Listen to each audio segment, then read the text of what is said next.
I wasn't planning to stay out this late, but, well, I got lost. The trail I was following disappeared somewhere after the sun started to drop behind the trees, and I wasn't prepared for that. It's a weird feeling being lost in the woods when it's getting dark. At first, you try to stay calm, telling yourself you'll find your way back soon. Then the panic starts creeping in slowly. Every shadow looks like something hiding. That's when I saw the cabin. It wasn't on any map, and I hadn't heard about it before. It was old, the kind of place that looked like no one had touched it in years. But the roof was still intact, and it had 4 walls. I thought, better than sleeping outside, right? The front door was slightly open.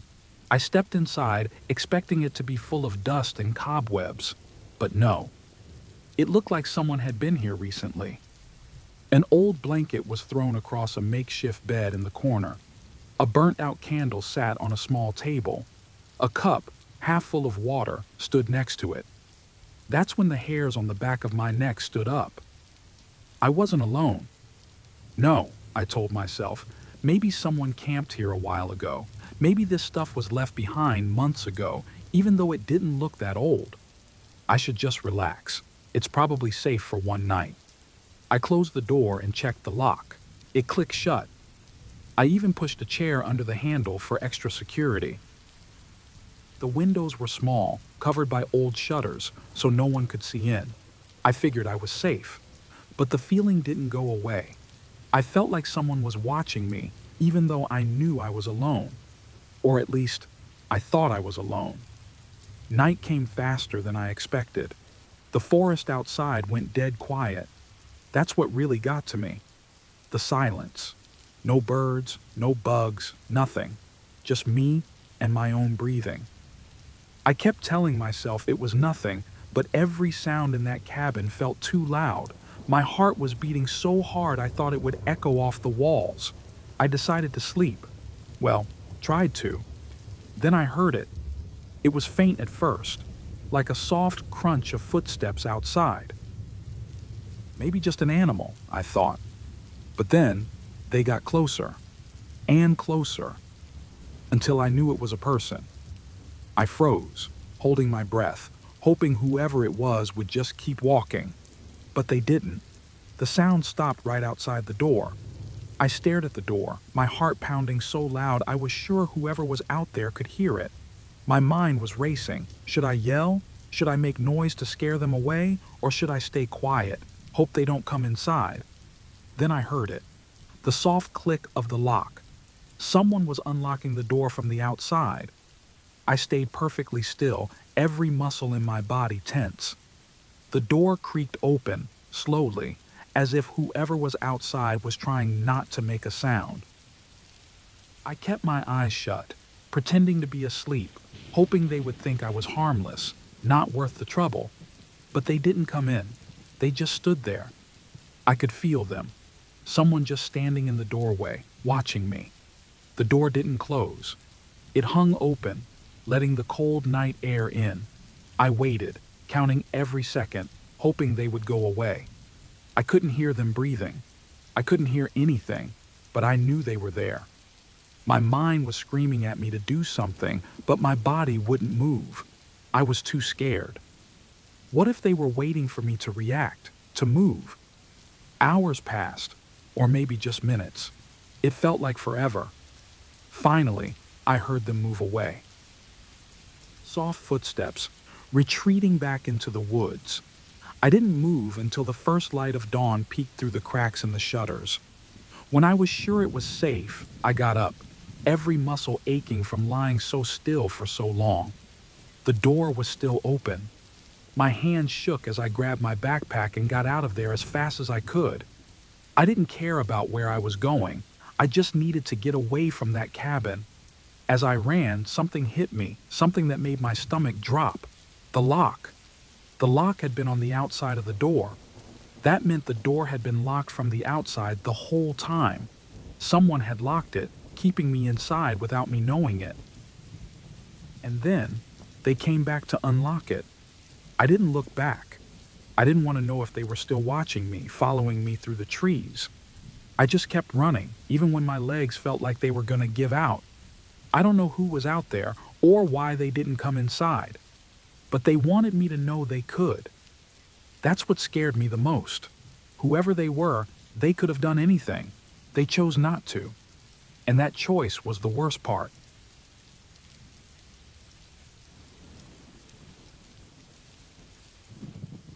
I've always wanted to spend a weekend alone, far away from the city noise. So, when I found a cheap listing for a small cabin up in the mountains, I thought it was perfect. It was described as rustic and cozy, a place to recharge. The pictures showed a simple wooden cabin surrounded by trees, with no neighbors in sight. Just what I needed.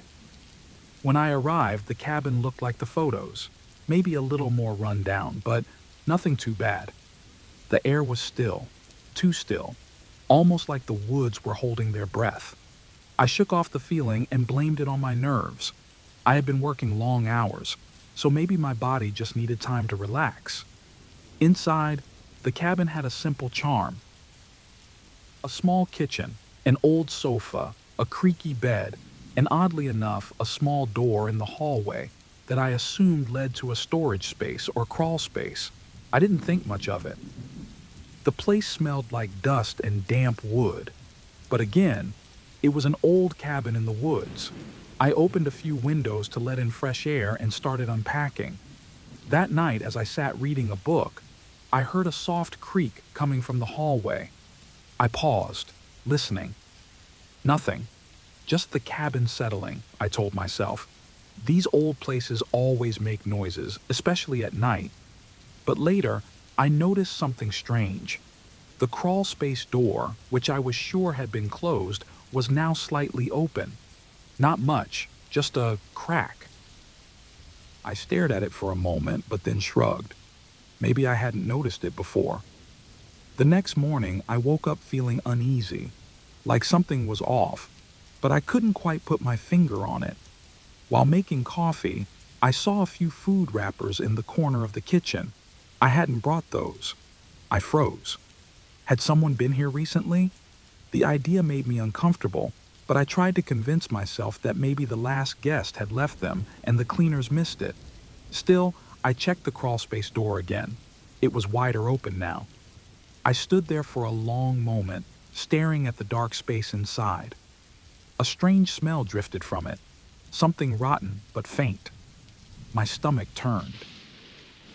I wanted to look inside, but fear held me back. Instead, I grabbed my bag, ready to leave. But then, I stopped. I had just arrived. Was I really going to leave because of some wrappers and an open door? I was being paranoid, I thought. I locked the crawlspace door and decided to stay. But that night, I locked my bedroom door too. I had trouble falling asleep. Every little noise felt louder, closer. Around midnight, I heard it again. Soft creaks, like footsteps, coming from under the floor. I froze, listening. The sound grew louder, more definite. Someone, or something, was moving below me. My breath caught in my throat. My heart raced as I lay there in the dark, straining to hear more. And then I heard it. Breathing.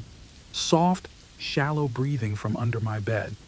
I shot up, grabbed the flashlight on the nightstand, and swung it under the bed. Nothing. But the breathing didn't stop.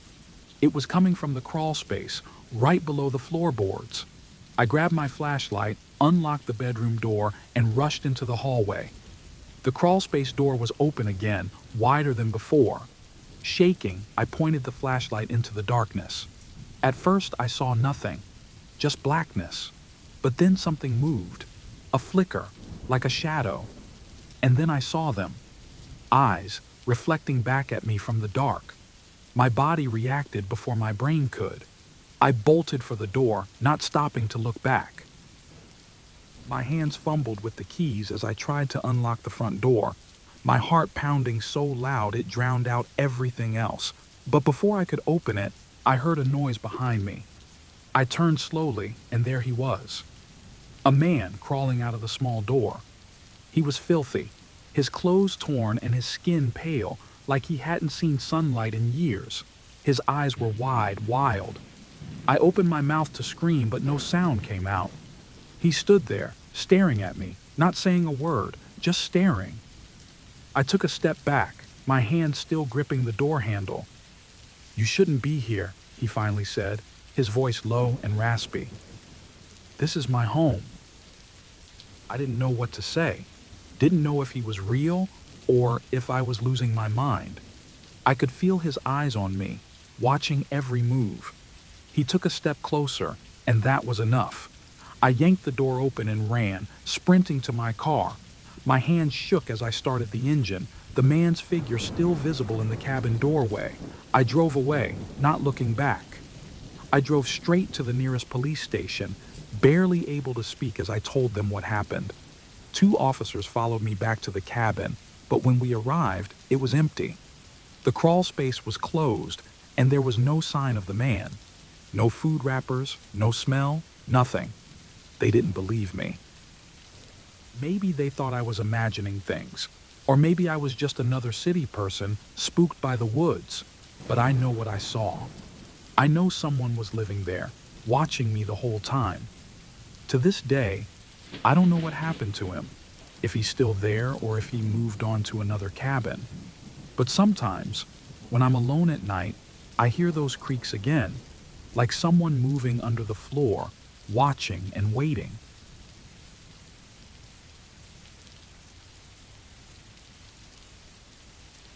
I didn't plan on stopping. I was supposed to keep driving, but the rain came out of nowhere, heavy and fast. The road was barely visible, and my wipers couldn't keep up. I was alone, trying to clear my head after a messy breakup, driving wherever the road took me. But the storm was too much, so when I saw the cabin on the map, I had no choice. The place looked abandoned. It had probably been years since anyone stayed there. Still, I parked the car and hurried inside. The door creaked open like it hadn't been touched in a long time. It was dark, and the air inside felt stale, like the cabin had been closed off from the world for years. I lit a fire, hoping it would warm up the room and my nerves. I told myself it was just for one night, just until the storm passed. I wouldn't stay any longer than that. It wasn't the most comfortable place, but I could manage for a few hours. I don't remember when I first saw the carvings.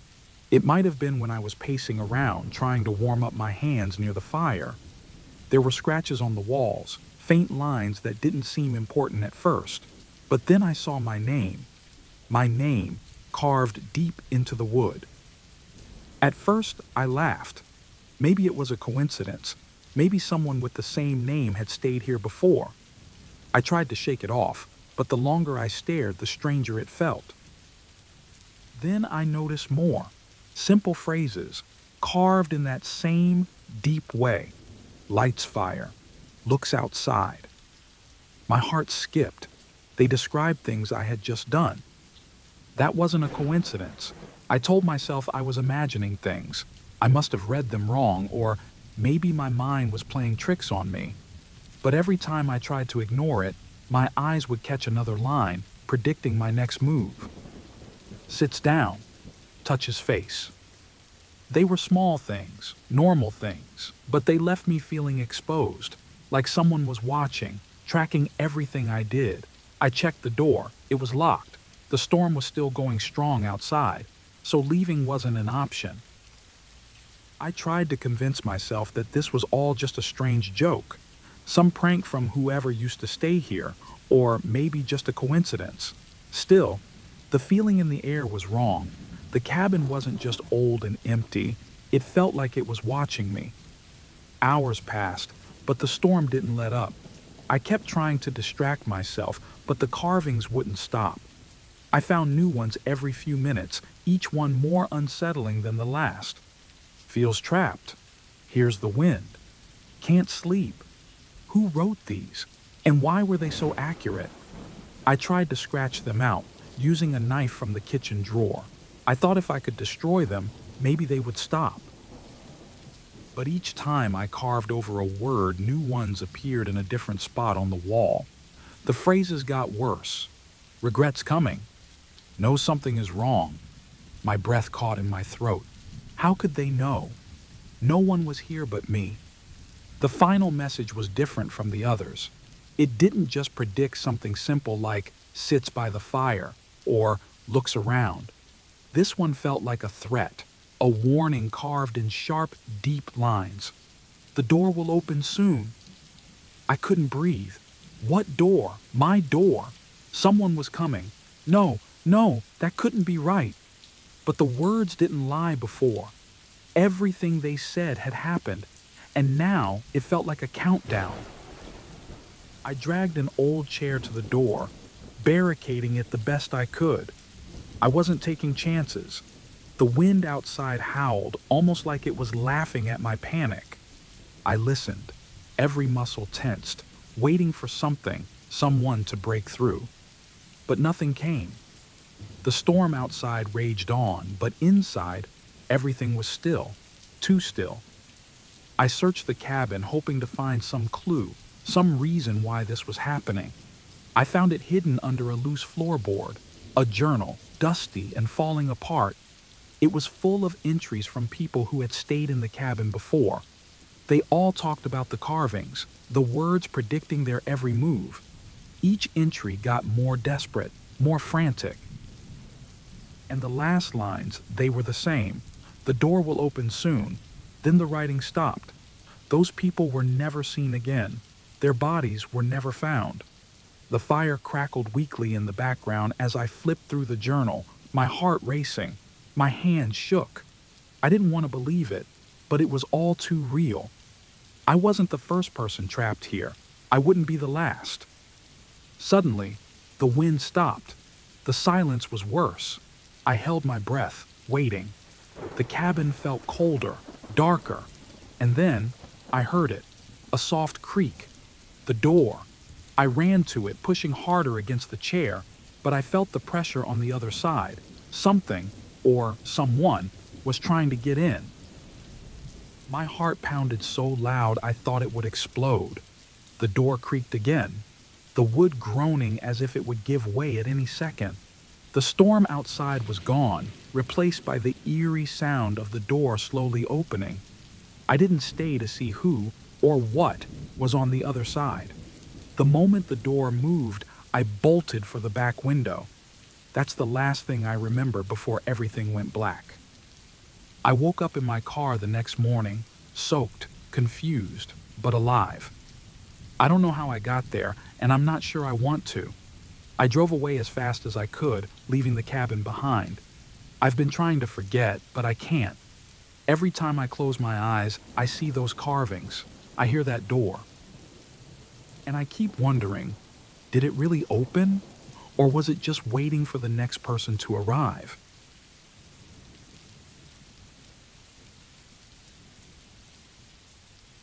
When my friend, Mark, suggested a hunting trip, it sounded like the perfect escape.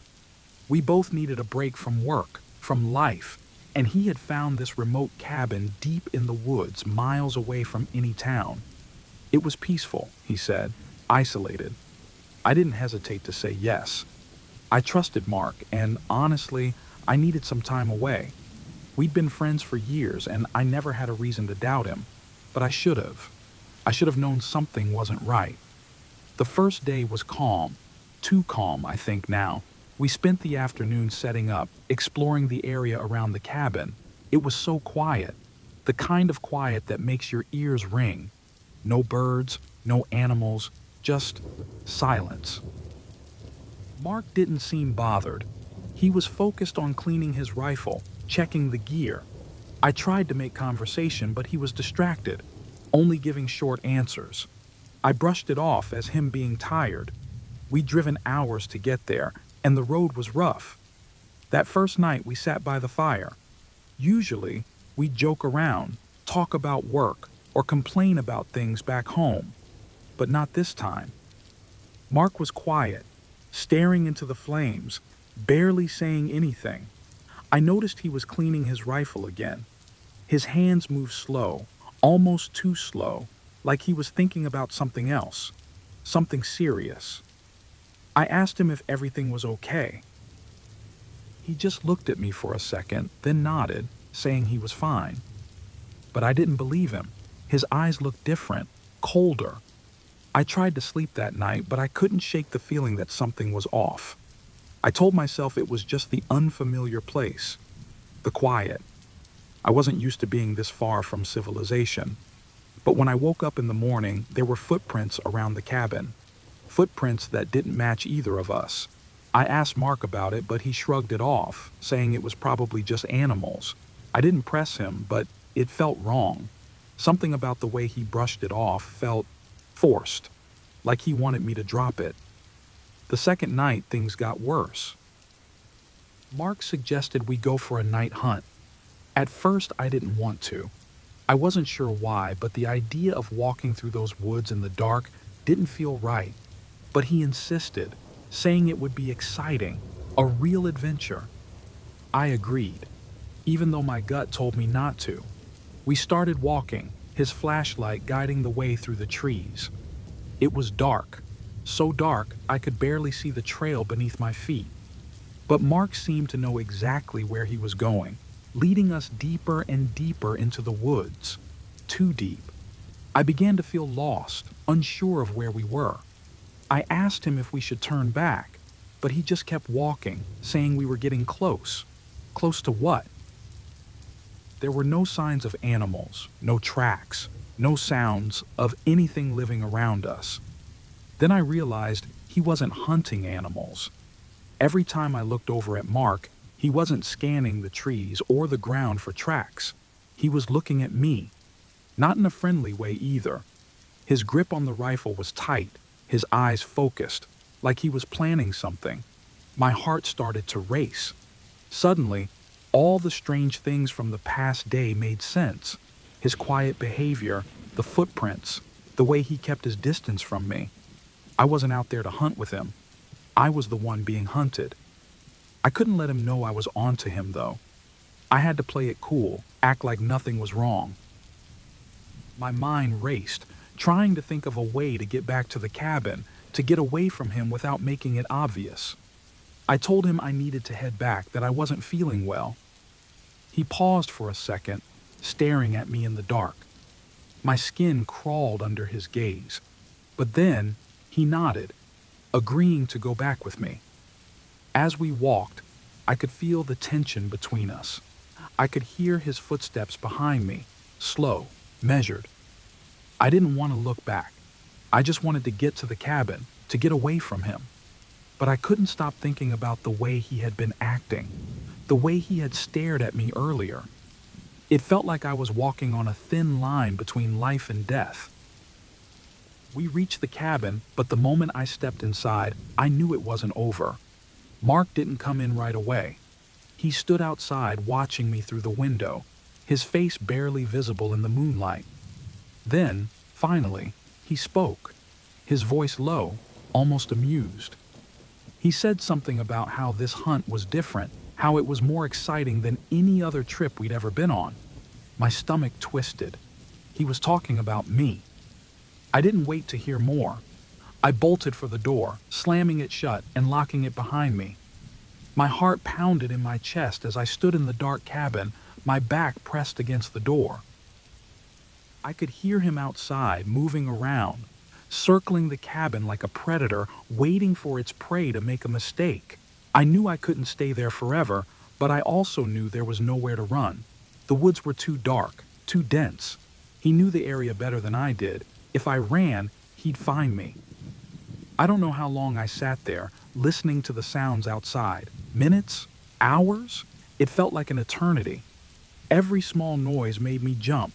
Every creak of the wood felt like a warning that my time was running out. And then, suddenly, it was quiet again. No footsteps, no rustling, just silence. But I knew he was still out there, waiting for me to make the next move.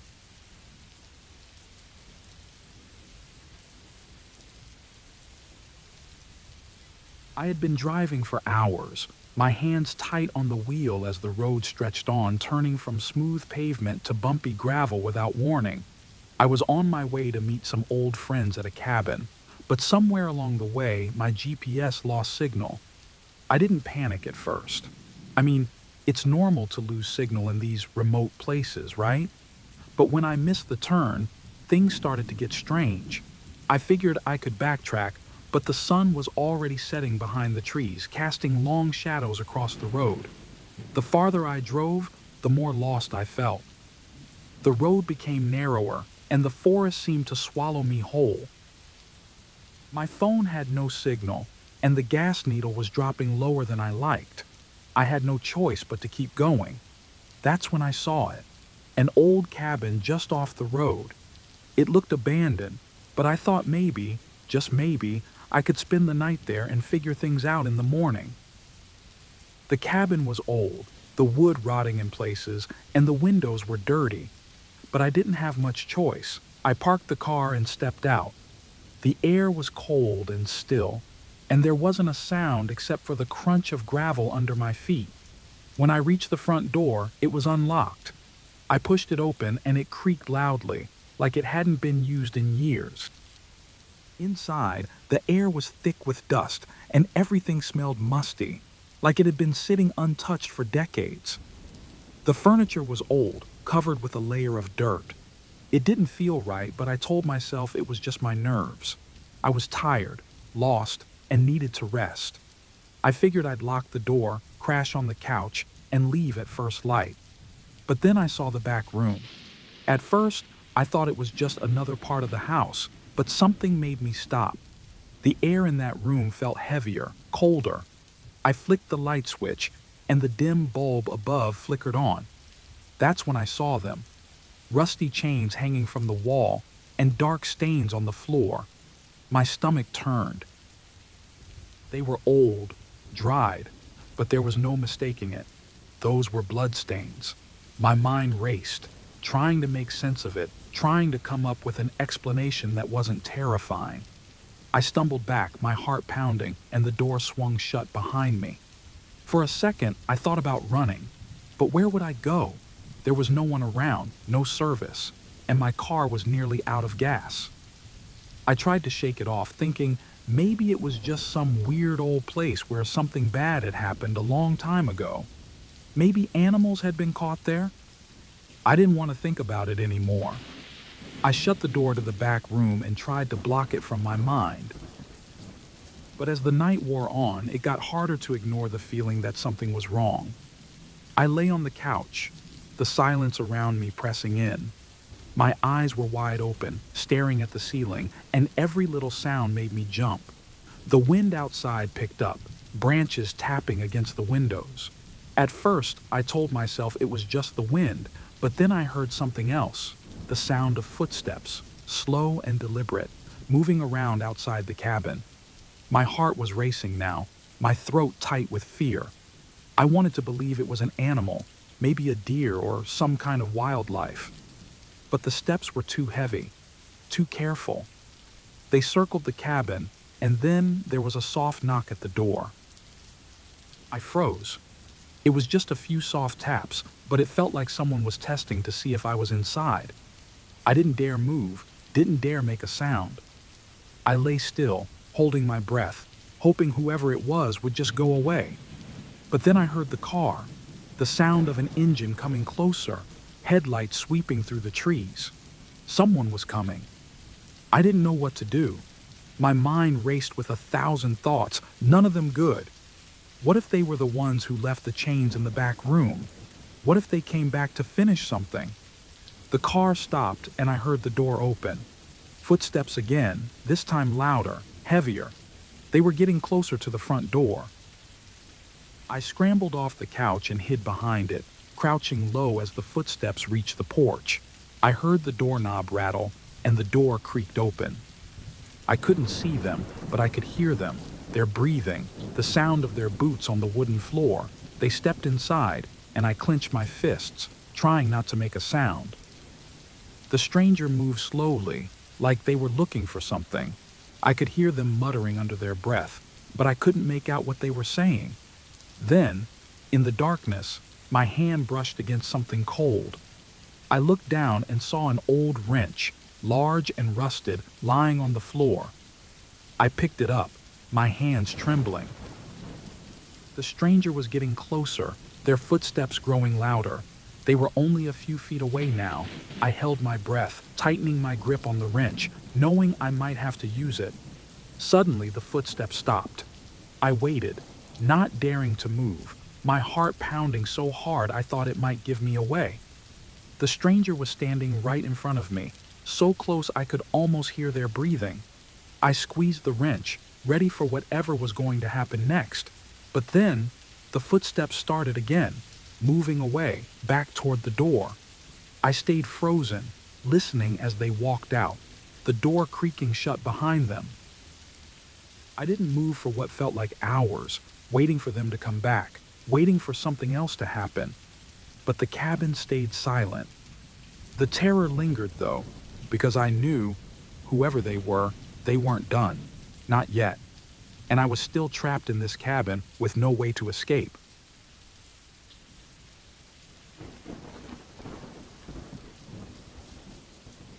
I needed a break.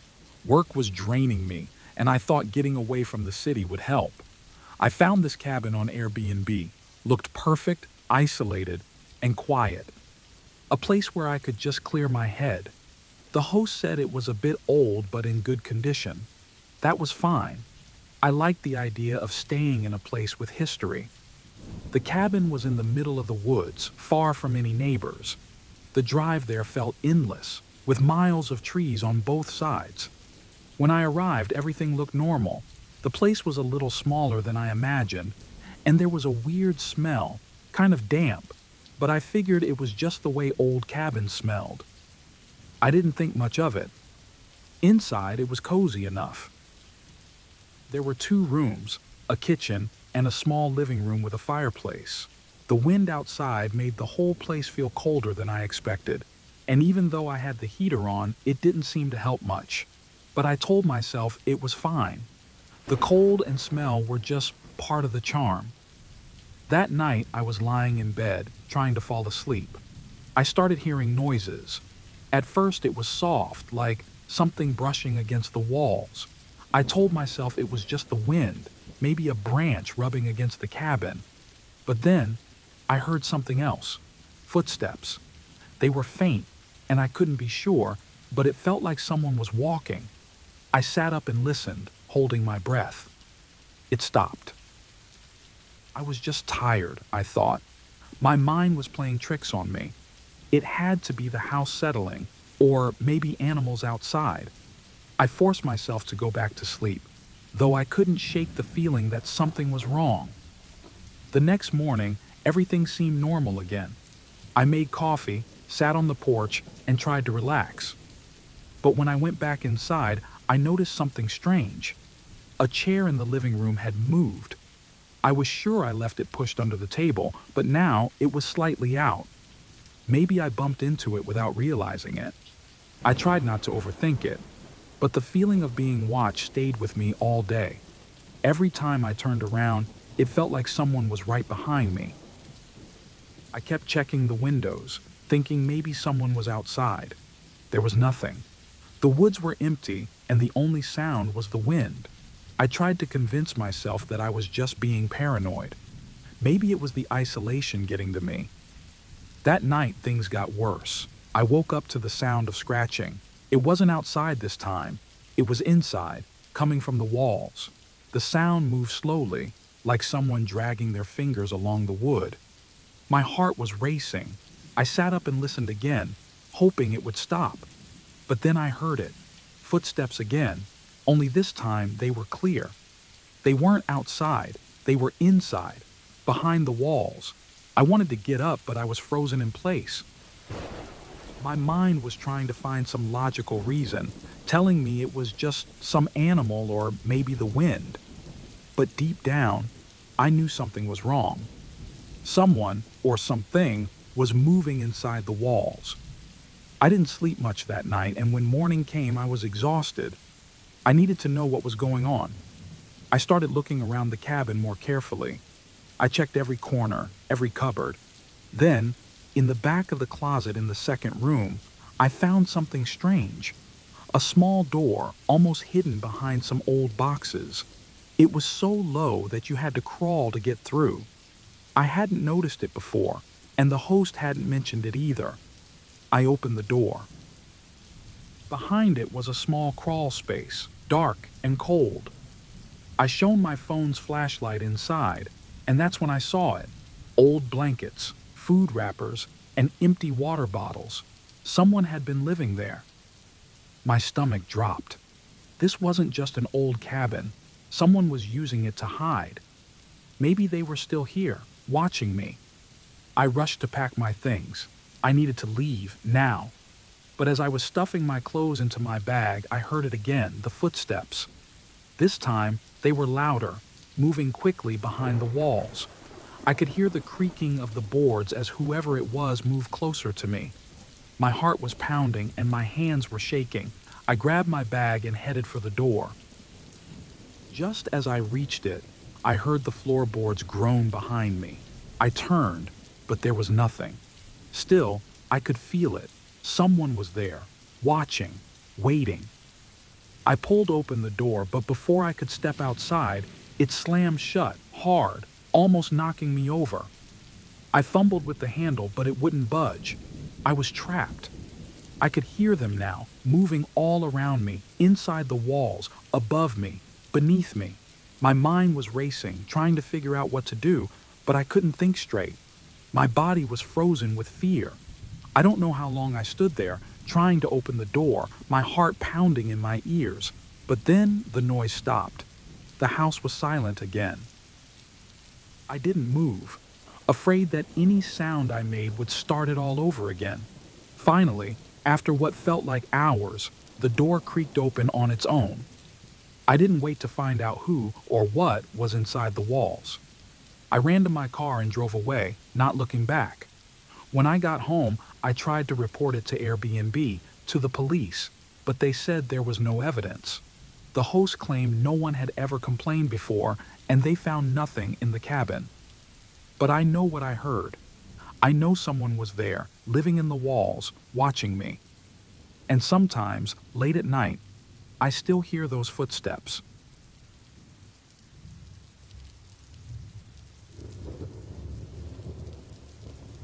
I wasn't supposed to spend the weekend alone. My friend was supposed to come, but at the last minute, she bailed. She had some family thing, I don't remember. I thought, why not go by myself? The cabin was already booked, and I could use some quiet time. I figured it would be nice to disconnect for a while. The cabin is deep in the woods. No Wi-Fi, no cell signal, nothing. Just trees and the sound of the wind. At first, I liked the idea of being so far away from everything. It was peaceful. The cabin itself was small, old, but cozy. A fireplace, a couple of old armchairs, and a kitchen that smelled like wood. Everything was fine at first, except for how quiet it was. Too quiet. No birds, no animals, just the wind and creaking wood. The first night went by without anything strange happening. I made myself some dinner, read a book by the fireplace, and went to bed early. I slept well, considering the place felt so isolated. I woke up the next morning feeling refreshed until I saw the note. It was under the door, a small piece of paper folded neatly. I thought maybe it was something from the cabin owner, but when I opened it, my heart sank. It described what I did last night. Exactly. What I ate when I went to bed. Even how long I stood by the window, staring out into the dark. The handwriting was messy, but clear enough to read. At first I thought it was a joke. But how could it be? No one knew I was there. My phone didn't work, and there were no neighbors for miles. I shook it off, trying to convince myself that maybe it was meant for someone else, or maybe someone left it a long time ago. I didn't want to think about it too much, but then the second note came. This time, it was in the afternoon. I had just made myself a sandwich, and as I sat down to eat, another note slid under the door. I froze. It felt like someone was watching me right then. My hands were shaking as I picked it up. The note described what I was doing in real time. It said, "You're sitting at the table, wearing that old green sweater, looking scared." My stomach dropped. Whoever wrote it knew what I was doing, what I was wearing, and how I felt. I ran to the door, threw it open, but no one was there, just trees and silence. I checked the windows, locked the door, and grabbed a knife from the kitchen. I wasn't taking any chances. My mind was racing. Someone had to be nearby, watching me. I started looking out the windows constantly, feeling like the walls of the cabin were closing in on me. Every little sound, the creak of the wood, the wind against the windows, made me jump. I couldn't shake the feeling that I was being watched, like there were eyes on me every second. More notes came. Each one described everything I did, moment by moment. What I ate, where I sat, how long I stared at the fireplace. The notes started to mock me, saying I was too scared to leave, too scared to find them. One note even said, "You won't find me, you're wasting your time."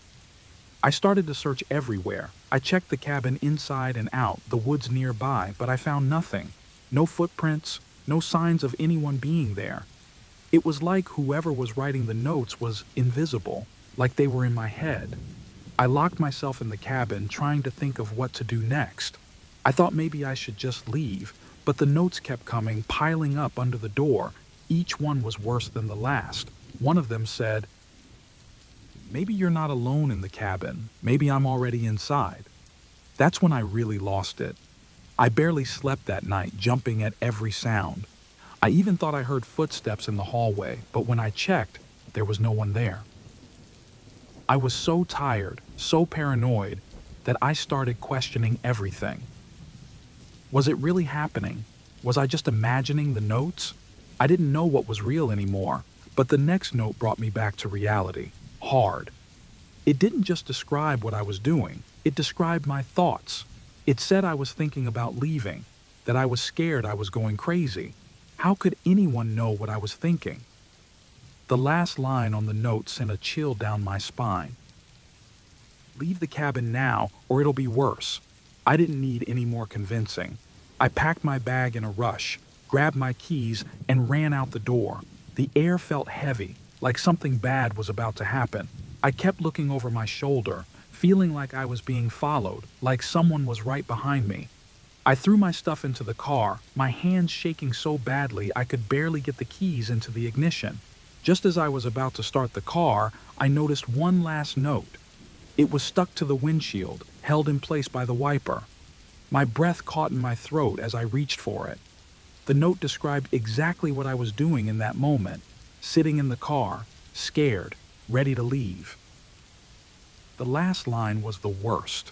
"You won't make it out." I didn't care.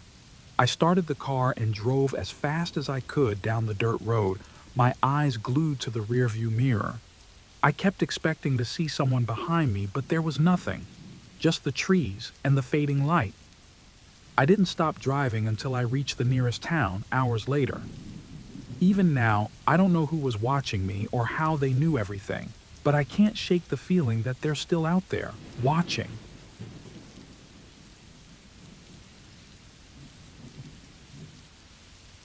I wasn't sure about the camping trip at first, but my friends convinced me. It was supposed to be a weekend away from everything, just the four of us, deep in the woods. No phones, no internet, just nature. I thought it might help me clear my head. The first night was fine.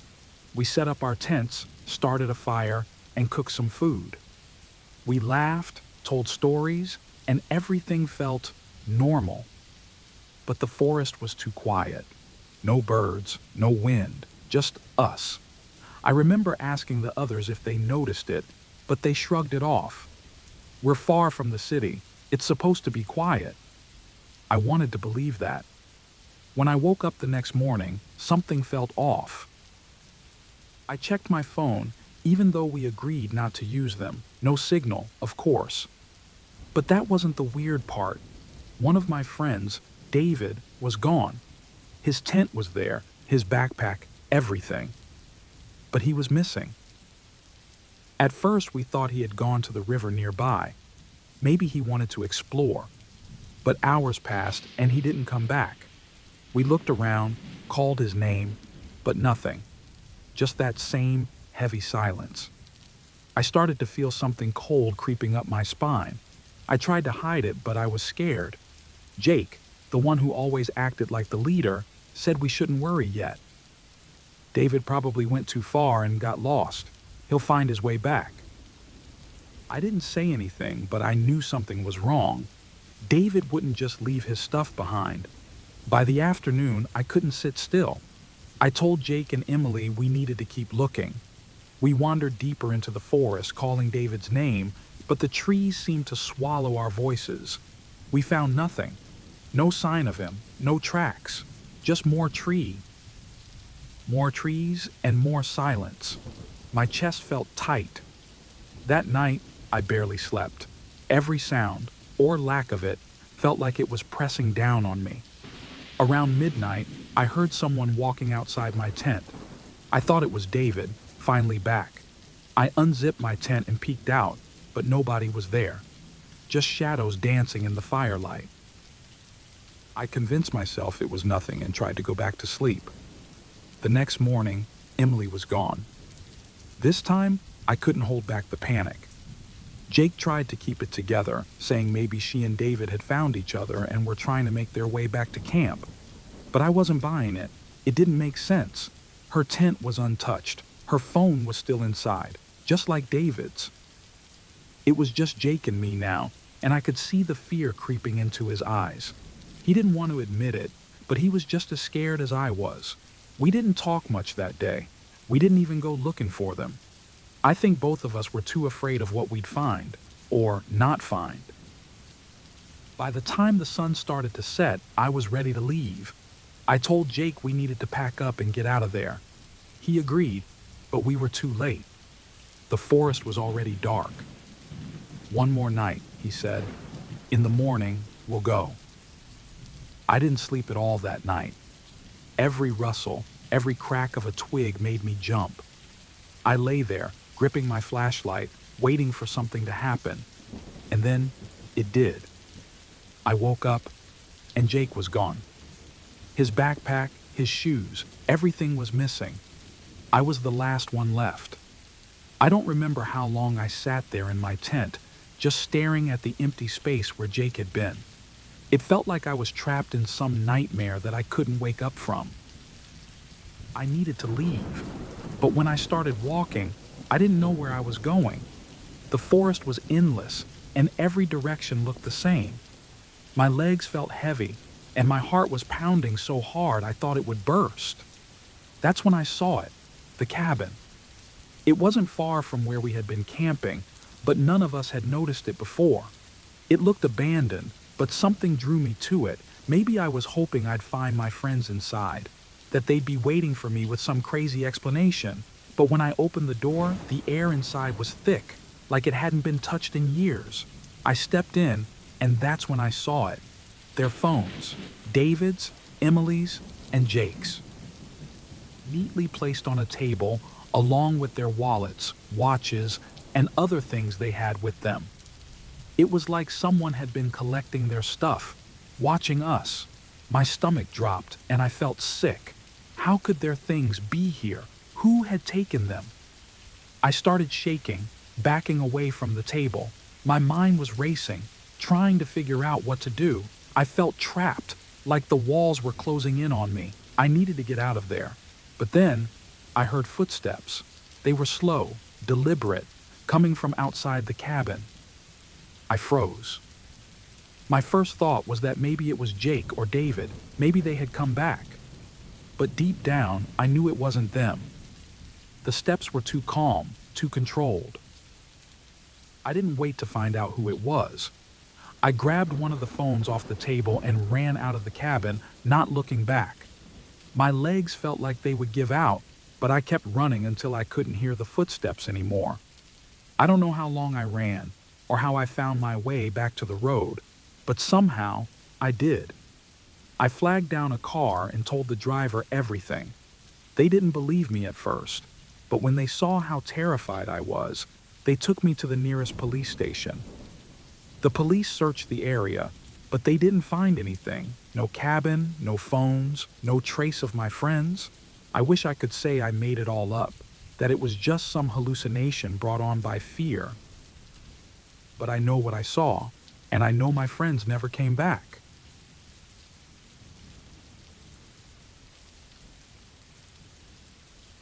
I needed a break. My head was full of noise, and I couldn't focus on anything anymore. So I decided to get away. I found this cabin online, far from the city, surrounded by trees and nothing else. Perfect, I thought. A few days alone would help clear my mind. When I first arrived, everything seemed fine. The air was fresh, and the quiet felt comforting. The cabin was small but cozy, with wooden walls and a fireplace. I thought it would be peaceful here, a chance to relax. But after a few hours, something felt off.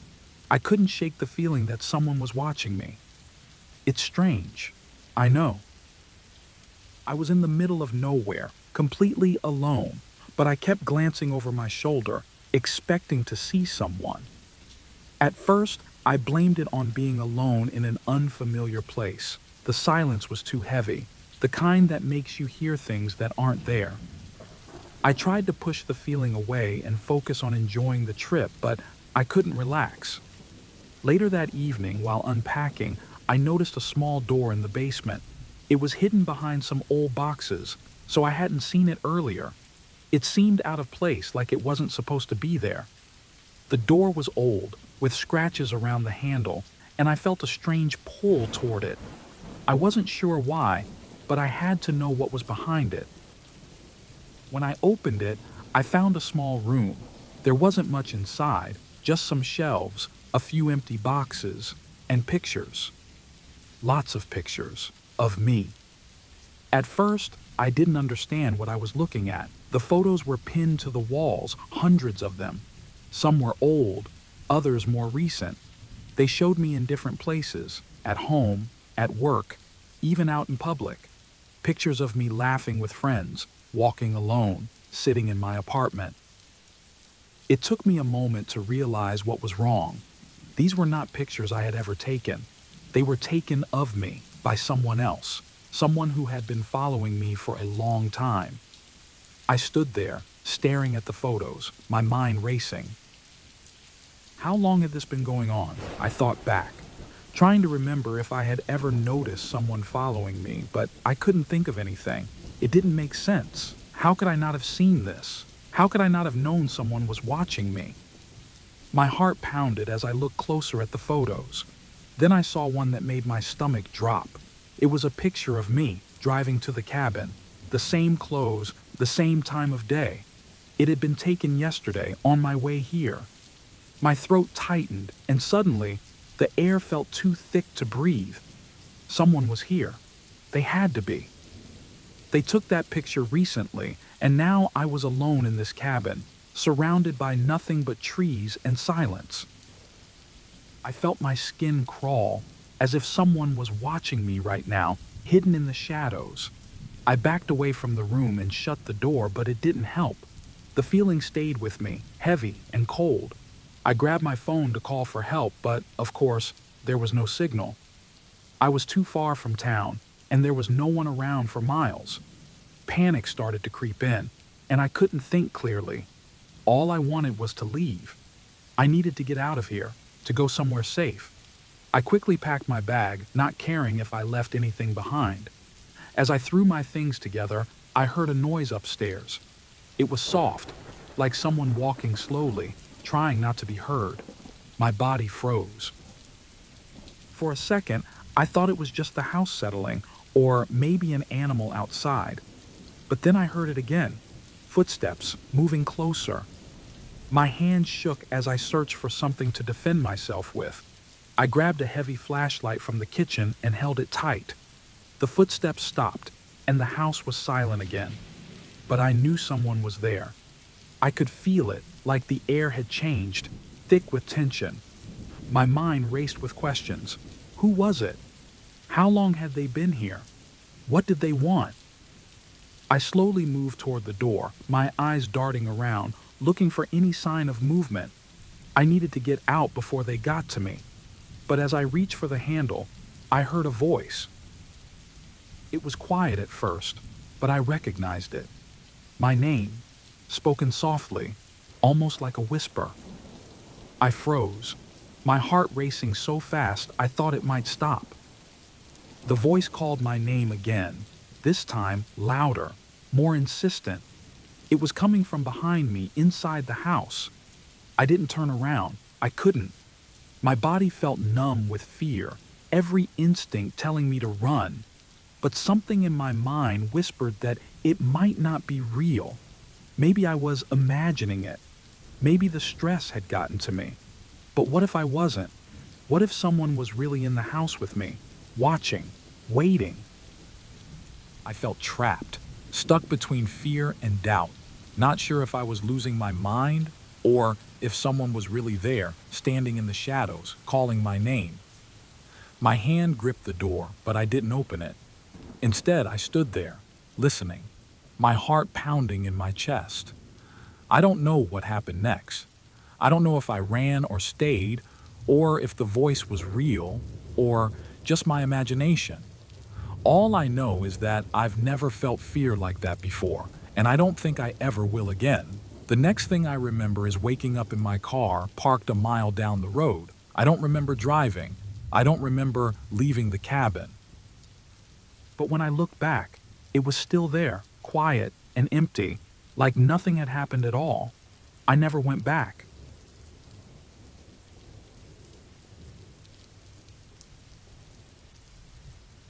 I was driving down a narrow, forgotten road when my car suddenly broke down. There was no warning, just a sudden loss of power, and the car stopped moving. I tried to start it again, but nothing. The engine was completely dead. I reached for my phone, but of course there was no signal. I looked around, realizing how alone I was. Trees surrounded me, tall and dark, and I hadn't seen another car for miles. I had no idea how far away the nearest town was. After a few minutes of sitting there, I decided I had to find help. I grabbed my jacket, locked the car, and started walking. The sun was setting, and the temperature was dropping fast. The road seemed to go on forever, and I was starting to feel nervous, unsure of where I was even going. Then, just when I was about to give up, I saw it. A small cabin tucked between the trees. I felt a mix of relief and unease as I approached. The cabin looked old. The kind of place that should have been abandoned long ago, but there was smoke coming from the chimney. Someone was home. I knocked on the door, and after a few moments, it opened. An old man stood there, his face wrinkled but friendly. His gray hair was wild, and he had a slight smile on his face as he looked me over. "Car trouble?" he asked, his voice rough but kind. I nodded, explaining what had happened. He invited me inside, and I hesitated for a second. But it was cold, and I didn't have many options. The warmth from his fireplace was tempting, and he promised to call a tow truck for me. So I stepped inside. The cabin was small, cozy even, with a large fire burning in the stone fireplace. The furniture was old, but everything was neat. He pointed me to a chair near the fire and said he would make the call. I sat down, trying to relax as he went to the other room. For a moment, everything seemed fine. The heat of the fire felt good, and I thought maybe I was lucky to find someone so kind out here. But then, as I sat there, something started to feel wrong. I looked around and noticed the windows had heavy locks on them, on the inside. The door had 2 deadbolts as well, both engaged. I told myself it was just for safety. After all, this was the middle of nowhere. Maybe he was just careful. The man returned after a while, saying the tow truck would take some time. "It's a bit far," he said, sitting down across from me. His smile was still there, but now it felt different. I couldn't explain why, but something about it made me uneasy. We talked a little, small things, where I was heading, where he had lived for years. He spoke about how quiet and peaceful it was here, how far away everything was. "No one bothers you," he said, his eyes watching me a bit too closely. It was getting darker outside, and I asked if the truck would come soon. He didn't answer, just kept talking about how lonely it could get out here. Sometimes you just need someone to stay for a while, he said, his tone changing. I felt a cold chill, even though the fire was burning strong. I asked again about the truck, and this time he just smiled at me. That strange smile that didn't reach his eyes. My stomach turned. Something was very wrong. I stood up, saying I needed to get going, maybe walk back to my car, but he didn't move. He just sat there, watching me, as if daring me to try. I walked toward the door, my heart racing. When I reached for the lock, he finally spoke again, quietly but clearly. I wouldn't do that if I were you. My hand froze on the lock. He wasn't smiling anymore. My mind was racing, trying to figure out what to do. I turned and saw him standing now, moving slowly toward me. I needed to get out, but every window, every door was locked tight. I was trapped. I stepped back, pretending to be calm, saying maybe I would wait a bit longer. He nodded, but his eyes never left me. I needed to find a way out, fast. My eyes scanned the room, looking for anything that could help. A key, a weapon, anything. He didn't seem to care that I was looking around. It was like he knew there was no way for me to leave.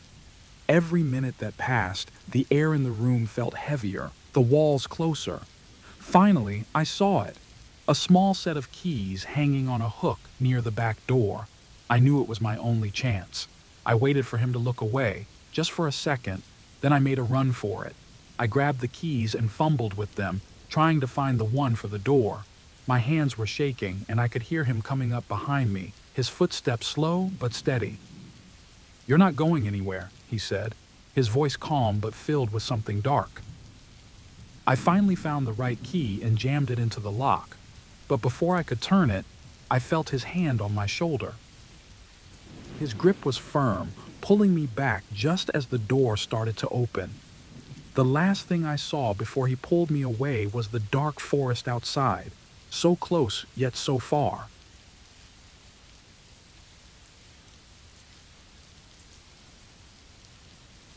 I've never told anyone this, and even now, I'm not sure if I should. It's been months since it happened, but I still feel them, those people, around me. I'm not safe, even in my own home. But maybe writing this will help. I don't know. It started when I decided to rent a cabin deep in the woods. I was tired of the city, the noise, the feeling of being watched all the time. I wanted peace, somewhere quiet. So I found this cabin online, far from anywhere. No?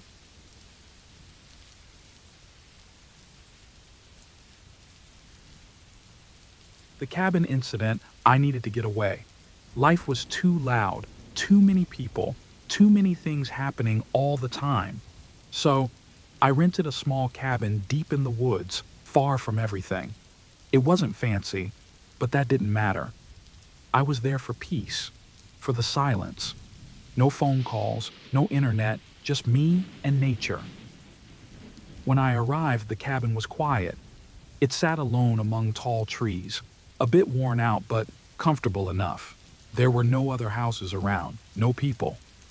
The nearest town was at least an hour away. I liked that. The isolation felt like a good thing, at least at first. As soon as I got inside, I checked everything, locks on the doors, the windows. It's not like I was scared of anything specific, but being alone like that made me more careful. I didn't know the area, and the thought of some stranger walking into the cabin made me uneasy. So, I checked every door, every window. I locked everything up tight. I even pushed a chair in front of the back door, just in case. There was no way anyone could come in without me knowing. That first night was quiet, maybe too quiet. There was no wind, no sounds of animals, just silence. It felt wrong somehow. I've lived in cities most of my life, so I'm used to noise. But this, it was like the world had stopped moving. Still, I brushed it off. It was probably normal for the woods. Nothing to worry about. I fell asleep quickly, the exhaustion from the drive catching up with me. But then I woke up in the middle of the night all of a sudden with no idea why. My heart was racing, but I didn't remember any dreams or nightmares. I felt cold, though. Too cold for the time of year. That's when I noticed something wasn't right. The window next to my bed. It was open. Not just unlocked, but wide open, letting in the cold night air. I had definitely locked it before bed. I was sure of it. My skin started to crawl. I got out of bed slowly, trying not to panic, and checked the other windows. They were all open. Every single one. And the front door? Open too. That didn't make sense. I had locked everything. I know I did. My brain was spinning. Did I forget? Was I that tired when I arrived? No, I was sure I'd checked everything. I walked to the door, my feet feeling heavy like the ground was pulling me down. My hand was shaking as I grabbed the doorknob and looked outside. The moon was bright, lighting up the clearing in front of the cabin. And that's when I saw them. Footprints in the dirt, leading away from the door. They were clear, deep, and they headed into the trees. I froze. I didn't know what to do. Should I follow them? Call someone? But then I noticed something else that made my stomach drop. The footprints. They were mine. I recognized the pattern of the shoes I was wearing, but I didn't remember walking outside. I hadn't left the cabin at all. Or had I? My head started to pound. None of it made sense. How could they be my footprints if I hadn't gone out? Was someone else wearing my shoes? I felt sick. My mind was racing, trying to find an explanation, but nothing seemed right. What was happening? Was I sleepwalking? Did I walk outside in my sleep? Open all the windows, the doors? But why? How could I? I sat down on the steps of the cabin, staring at the footprints that led away into the darkness. Part of me wanted to follow them, to see where they went. But another part of me, the smarter part, told me to stay. To not go into the woods in the middle of the night, especially when I wasn't thinking clearly. I stood up and went back inside, closing the door behind me. I locked it, but it didn't make me feel safe. I shoved the chair back in front of it, then sat on the floor with my back to the wall staring at the door. I was too scared to go back to sleep. I didn't know what I would wake up to if I did. The rest of the night passed slowly.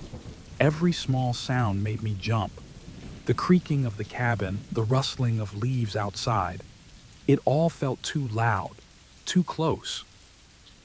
I couldn't shake the feeling that something was watching me, something just outside, waiting for me to let my guard down. When the sun finally came up, I felt a little better, though still shaken. I told myself it had to be sleepwalking. Maybe I had been too tired, too stressed, and my mind was playing tricks on me. That was the only explanation that made any sense. But then I looked outside again. The footprints. They were still there, clear as ever, leading away from the cabin. But now there were more footprints. And they weren't mine. They were bigger, heavier, and they followed mine into the trees. I left the cabin that day. I packed my things in a hurry and drove away without looking back. I didn't tell anyone about what happened, not at first. Who would believe me? It was easier to pretend that nothing happened, to forget about the footprints, the open doors and windows. But I still wonder sometimes late at night, what would have happened if I had followed the footprints? Where did they lead? Who or what was out there in the woods following me? And most importantly, why did they let me go?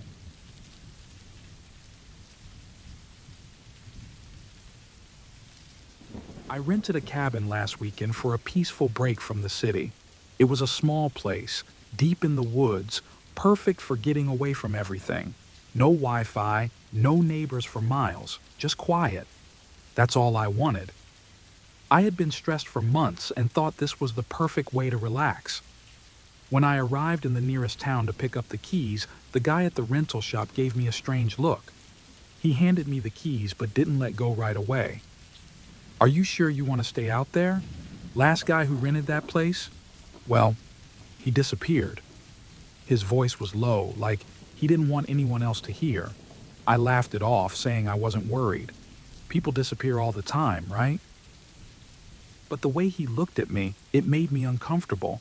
He muttered something under his breath, but I didn't ask him to repeat it. I didn't care. I just wanted my weekend. The drive to the cabin was long. The road was rough, and the trees on both sides made me feel like I was driving into a tunnel. When I got there, the cabin looked old but solid. I liked it. Inside, it smelled like wood and dust, and the furniture was old but clean. It felt safe. That first evening was quiet. Too quiet, actually. I remember thinking how odd it was to not hear any birds or animals, but it was peaceful, so I didn't think much of it. I lit a small fire, had a drink, and watched the sun set through the trees. By the time night fell, I was starting to feel the weight of the place. That's when I noticed the small things. There was a scratch on the window, deep like someone had dragged something sharp across the glass. I thought maybe it was an animal, though I couldn't imagine what kind. Then, there was a half-burned candle sitting on the kitchen counter. It didn't belong to me, and I don't know why anyone would leave it behind. I also found a jacket hanging by the door, old and dirty, like it had been forgotten. I felt weird about it, but again, I pushed it out of my mind. Just a jacket, no big deal. The night dragged on. I went to bed but couldn't sleep. Something felt wrong, like the cabin was too quiet, too still. I kept thinking about what the guy had said, about the last renter disappearing. My mind kept going back to that. Around midnight, I decided to take a short walk, maybe clear my head. I didn't go far, just around the back of the cabin. That's when I saw them. Footprints. Big ones, not mine, leading right to the back door. My stomach dropped. I hadn't been back there since I arrived. Someone else had. I hurried back inside, locking the door behind me. I told myself it was probably nothing, maybe old prints from someone else. But deep down, I knew. Something wasn't right. I sat down, trying to calm myself, when I heard it. The sound of footsteps outside, slow, careful, circling the cabin. My heart raced, and I listened, hoping I was wrong. But the sound was real. Someone was out there.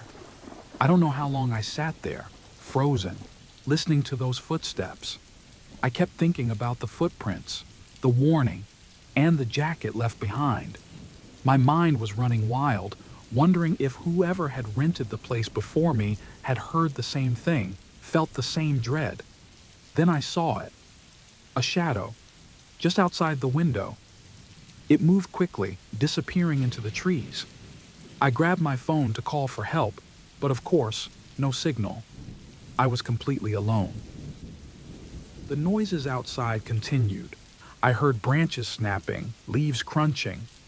I stayed by the window, peeking through the curtains. I couldn't see anything, but I knew someone was out there, watching me. At some point, the noises stopped. For hours I sat there, staring into the darkness, too scared to sleep, waiting for something to happen. Then, just when I thought I could finally relax, I heard it. Footsteps again. But this time, they were inside the cabin. I barely breathed. I stayed as still as I could, listening as the footsteps got closer, right outside my bedroom door. I held my breath, hoping whoever it was would just leave. But the door creaked open, and I saw a figure in the doorway. They didn't move, just stood there, watching me. I couldn't see their face, only their outline in the darkness. My heart was pounding so loud I was sure they could hear it. I stayed quiet, praying they wouldn't come any closer. After what felt like forever, the figure finally left, disappearing into the hallway. I didn't move for hours. I was too scared to do anything but wait, hoping they wouldn't come back. As the first light of morning crept through the window, I made my move. I grabbed my bag, my phone, and my keys and ran for the door. But when I got to the car, my hand shaking as I tried to unlock it, I realized something was wrong. The keys weren't in my pocket. I checked again, frantically searching, but they were gone. Someone had taken them. I turned back to look at the cabin, feeling my heart sink. The door was slightly open, just enough to see inside, and in the darkness I thought I saw a figure standing in the doorway, watching me. I wasn't alone, and I had no way out.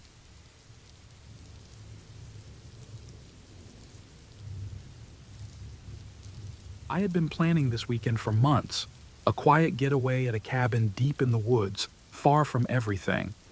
I needed a break. Work had been killing me, and I just wanted some peace. When I arrived at the cabin, it looked perfect. A small wooden house, just as advertised, surrounded by trees. No neighbors, just me and nature. The cabin itself had a cozy feel, a little old but clean. I could already imagine myself sipping coffee on the porch, listening to the birds and forgetting about the city. I unpacked my bag, tossing it onto the bed, but something felt off. The bed wasn't sitting flat on the floor. One corner was raised, like something was underneath. At first, I thought the floor was uneven, but curiosity got the best of me. I knelt down and moved the bed aside. That's when I saw it. A small, wooden trapdoor. My heart started beating faster. Why would there be a trapdoor in a cabin like this? My mind raced with thoughts, but I couldn't stop myself. I pulled the handle and opened it. A cold draft came up from below, smelling of dirt and something old, something damp. There was a narrow staircase leading down into darkness. I should have closed it right there. I should have put the bed back and pretended I never saw it. But I didn't. I grabbed my flashlight and started down the steps. They creaked under my weight, and the further I went, the colder it got. The air down there felt heavy, and I could feel my skin crawling as if the walls were closing in. At the bottom, I found myself in a bunker. It looked like it had been abandoned for years. The walls were made of concrete, and the floor was cold under my feet. There were old pieces of furniture, like a rusty metal table and chairs that looked like they hadn't been touched in decades. But there were also other things that didn't fit with the idea of an old, forgotten bunker. There was a mattress on the floor, stained with something dark. It didn't take me long to realize it was blood. My breath caught in my throat. I stepped back, nearly tripping over a pile of old clothes, ripped and torn. Some of them had dark stains, too. I shined my flashlight on the walls and saw notebooks scattered around. I picked one up and flipped through it. The pages were filled with handwriting, messy, almost frantic, talking about people being watched, people being brought here. My hands started shaking as I realized what I was reading. This wasn't an abandoned bunker. People had been here. People had been taken here. Panic hit me hard. I needed to get out of there, but as I turned to go back up the stairs, I heard it. Footsteps above me. Slow, deliberate footsteps. My blood ran cold. Someone was in the cabin. Someone knew I was down here. I froze, heart pounding in my chest. I had to leave, but I couldn't just run up. Whoever was up there would see me. I tried to calm myself, taking shallow breaths, thinking of a way out. But the footsteps kept moving. They were coming closer, right above the trapdoor. I forced myself to move. Slowly, I climbed the stairs, trying not to make any noise. But the trapdoor creaked as I pushed it open. I heard the footsteps stop. For a second, I thought maybe they hadn't noticed. Maybe I could make it to the door. Then the footsteps started again, this time faster. My pulse raced. I threw myself out of the trapdoor, stumbling into the cabin.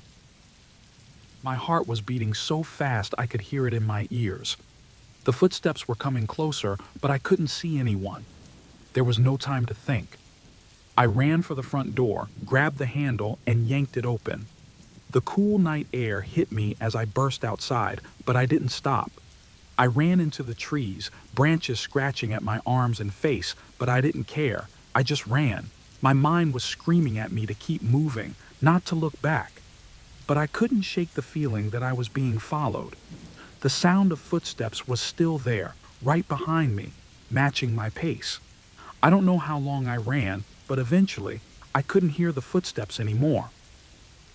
I slowed down, gasping for breath, but I didn't feel safe. The woods were dark, and the silence was unnerving. I kept looking around, expecting someone or something to jump out at me. I kept moving, though I had no idea where I was going. I just knew I couldn't go back to the cabin. The thought of what I'd seen in that bunker haunted me. Those clothes, the mattress, the notebooks, it all felt too real, too fresh. I wasn't the first person to come to that cabin. I wouldn't be the last. Even now, sitting here, I'm not sure if I'm safe. The whole time I was running, I kept hearing those footsteps, like they were following me, but never getting too close. Maybe it was my imagination. Or maybe it wasn't. I can't go back to the cabin. I can't tell anyone either. They wouldn't believe me. But I know what I saw, and I know there's someone out there, waiting for the next person to find that trap door. I was lucky to get away, but I don't think I escaped. Maybe they're still following me.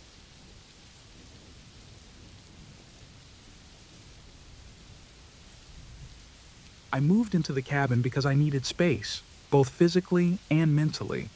City life was wearing me down, and I thought the quiet of the woods would help. It wasn't far from town, just secluded enough that I could escape, but still grab groceries without too much effort. The cabin was old but cozy. There was something about it that felt right at first. I remember thinking that the isolation was peaceful, but the longer I stayed, the less it felt like peace, and more like something else. I found the articles by accident. I was clearing out one of the storage closets in the back room, trying to make the place more livable. That's when I noticed a box tucked into the corner. It was full of old newspapers, yellowed and brittle. I'm not really one for history, but boredom and curiosity got the best of me. The headlines caught my attention immediately. Local man vanishes without a trace. Mysterious disappearance baffles authorities. The dates spanned decades, and the names all started blending together. People who lived around here, they just disappeared. Some while hiking, others from their homes. None of them were ever found. And the strangest part? Each story seemed closer to my cabin. The last one was dated only 5 years ago. A man who rented this exact cabin was the last person to disappear. I tried not to think too much of it. People go missing everywhere, right? Still, it was hard to shake the feeling. It stuck to me like a shadow. A few nights later, the knocking started. It was late, around midnight, I think. I was drifting in and out of sleep when I heard it. A soft knock at first, barely noticeable. I convinced myself I imagined it. This cabin was old, and old houses make noises, don't they? But then it came again, louder this time, and more persistent. I got out of bed, heart racing, and went to the door. I opened it, but no one was there. Just the stillness of the woods, the darkness pressing against the edge of the porch light. I waited, scanning the trees, but nothing moved. Eventually, I convinced myself it was nothing. A branch hitting the side of the cabin, maybe. But it wasn't. The next night, it happened again. And the night after that. Each time, the knocks were louder, more demanding. Whoever or whatever it was, they wanted me to answer. But every time I checked, there was no one. I started leaving lights on as if that would make me feel safer. It didn't. I stopped sleeping much after that. The nights were filled with listening, waiting for the knocks to return. And when they did, I would lie there, frozen, dreading the sound of it. My mind started playing tricks on me. I'd glance out the window and swear I saw someone standing just out of reach of the porch light, watching me. But when I blinked, they were gone. Maybe it was the stress. Maybe it was the cabin. Either way, I couldn't shake the feeling that I wasn't alone. One night, the knocking was louder than ever. It was like someone was pounding on the door, almost desperate. My heart was in my throat as I slowly got out of bed.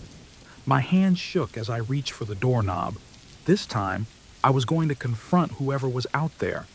I didn't know what I'd say, or even if I'd have the courage to speak, but I couldn't live like this anymore. When I opened the door, I didn't expect what I saw. A man was standing there. He wasn't much older than me, but there was something off about him. His eyes looked tired, like he hadn't slept in days. He didn't say anything, just stared at me. I didn't move. Neither did he. We stood there, facing each other in the cold night air. I wanted to say something, but my mouth was dry and my mind was blank. Before I could think of what to do, the man turned and walked away. He didn't run. He didn't hurry. He just walked, disappearing into the woods without a sound. I stood at the door for a long time, watching the spot where he vanished. My heart was pounding, but my mind was calm in a strange way. I couldn't decide if what had just happened was real. Was that man part of the disappearances? Was I next? I didn't know, and I didn't want to find out. The next morning, I found something on my doorstep. It was another newspaper. This one wasn't yellowed like the others. It looked freshly printed. The date on it was from 10 years ago, and it detailed the story of a woman who had vanished from a cabin in the woods. Her name wasn't familiar, but the location was. It was the cabin I was standing in. I didn't pack my things right away. I should have. But part of me wanted to understand. What had happened to the others? Why had that man come to my door? I stayed one more night, though I barely slept. The knocking didn't come again. The night was silent, but I couldn't shake the sense that someone was out there, waiting. I left the cabin the next day. I didn't bother telling anyone in town. I'm sure they already knew. People around here always know. Looking back, I wonder if I made the right choice, leaving, or if it was already too late.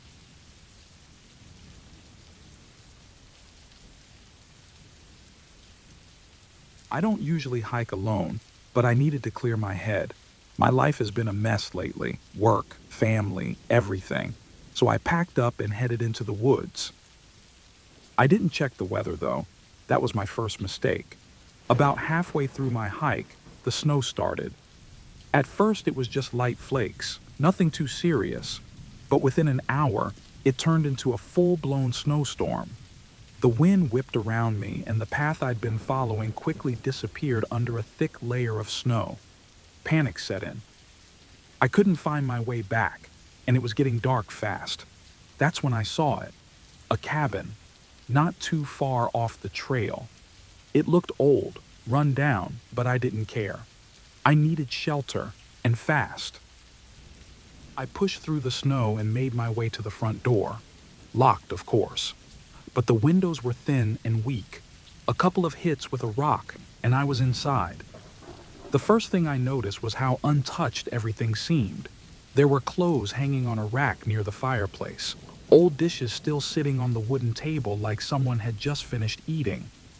The air felt stale, though, like no one had been there in years. Still, it was better than freezing outside. I was about to settle in when I saw it. Blood. It started in the kitchen, a dark, dried-up stain on the floor, and it led to the front door. My stomach dropped. I tried telling myself it was old. Maybe someone got hurt and went for help. But the trail didn't end at the door. It continued outside, into the woods. I couldn't stop thinking about it, even though I tried. Why would there be blood, and where did it lead? Curiosity got the better of me, so I grabbed a flashlight from my bag and followed the trail. The snow had covered most of it, but I could still make out faint marks leading into the trees. My mind was racing with possibilities. Maybe a hunter had an accident. Maybe it was just an animal. But then I noticed something else. Footprints. Not just any footprints. They looked fresh, like someone had been there recently, even though the cabin seemed abandoned. I couldn't shake the feeling that I was being watched. Every crack of a branch, every gust of wind made me jump. I turned off the flashlight and stood still, listening. There was nothing, just the wind and my own heartbeat pounding in my ears. I went back to the cabin, locking the door behind me this time. I kept telling myself I was overreacting, that I was letting the isolation and the storm get to me. But then I found something that made it all worse. A half-written note on the kitchen counter.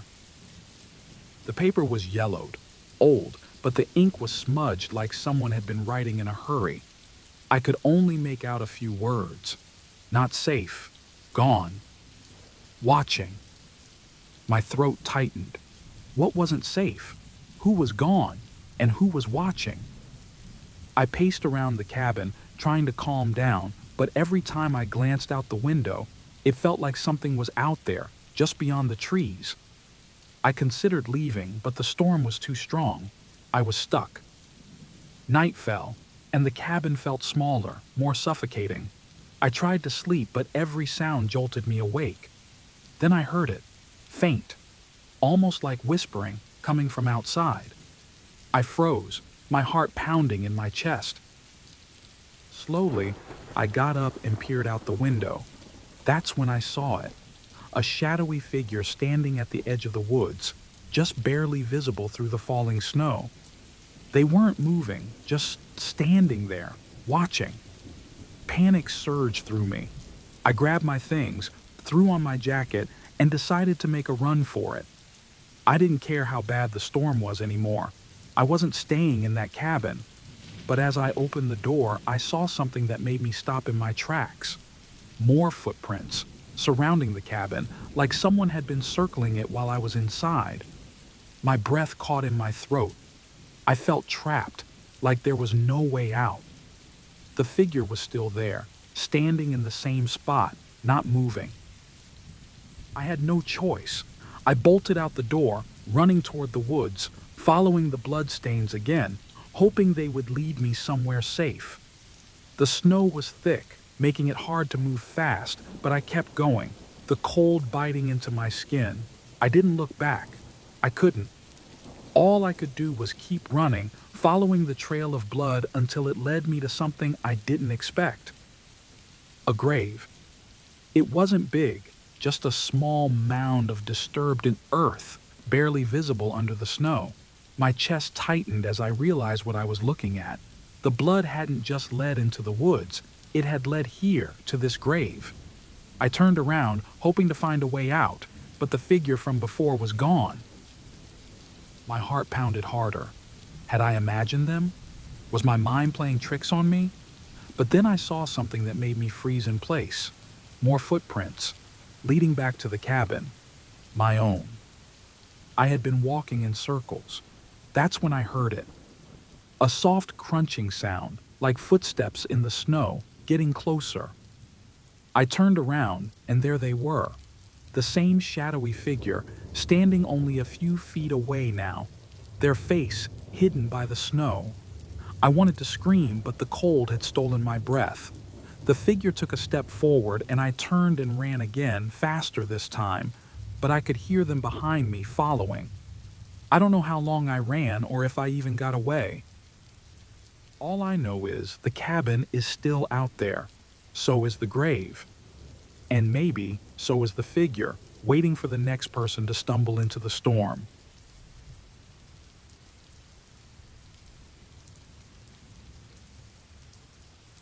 I woke up, my head pounding like someone had smashed it with a hammer. Everything was blurry at first. It took me a few seconds to realize that I was in a dark, cold cabin. The air smelled musty, like wet wood, and my throat was dry. I tried to move, but my arms wouldn't budge. That's when I realized I was tied to a chair. Thick ropes dug into my wrists and ankles. Panic hit me like a wave. I pulled hard, but it was no use. The ropes were too tight.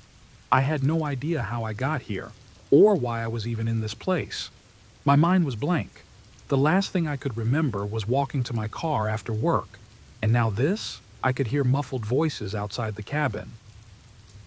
Whoever they weren't trying to be quiet. I strained my ears to pick up what they were saying, but I couldn't make out the words. My heart was racing, each beat thudding in my chest like a drum. What were they going to do to me? Suddenly, The door creaked open. 3 people stepped in, a man and 2 women. They all looked at me with a mix of worry and something I couldn't quite understand.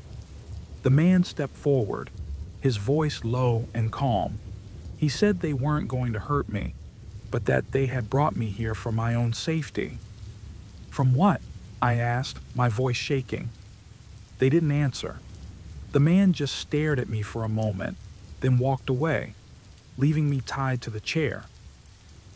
The 2 women followed him without saying a word. I was left in the dark again, confused and terrified.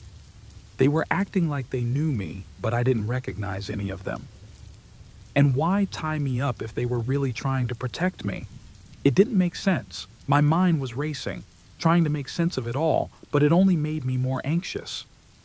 The hours dragged on, and the only sounds were my own breathing and the occasional creak of the cabin walls. Every now and then I heard footsteps outside, but no one came in. The whole situation felt wrong. I kept telling myself I needed to stay calm, but that was becoming harder with every passing minute. Then, in the middle of the night, I heard them whispering outside the cabin. The voices were quiet, but I caught some of what they were saying. One of the women whispered, "Not much time left. It's getting worse." I felt my stomach twist in knots. What was getting worse? Were they talking about me? That was when I knew I had to get out. They were hiding something, and I didn't want to stick around to find out what it was. I tugged at the ropes again, trying to loosen them. After what felt like hours of struggling, one of the knots gave a little. My wrists were raw, and my hands were shaking, but finally, I managed to free myself. I got up, my legs unsteady, and made my way to the door as quietly as I could. Outside, the air was cold, biting at my skin. I didn't care. I just needed to run. I started down the dirt path that led away from the cabin, my feet moving as fast as they could in the dark. But before I could get far, I heard someone shout behind me. They had noticed I was gone. My heart pounded even faster. I didn't look back. I just kept running, the trees whipping past me. But soon, I heard footsteps getting closer, and then they caught up. The man grabbed my arm, pulling me to a stop. His face wasn't angry, though. He looked scared, really scared. "You don't understand," he said, his voice shaking. I tried to pull away, but his grip was too strong. "You can't leave. It's for your own good." "For my own good?" I shouted back. "You tied me up. You've been lying to me." One of the women came up behind him, her face pale. "Please," she begged. "We're not trying to hurt you. But if you go now, something bad will happen. It's already started." I didn't believe them. How could I? They were acting like they knew something I didn't, like they were doing me a favor by keeping me there. But nothing made sense.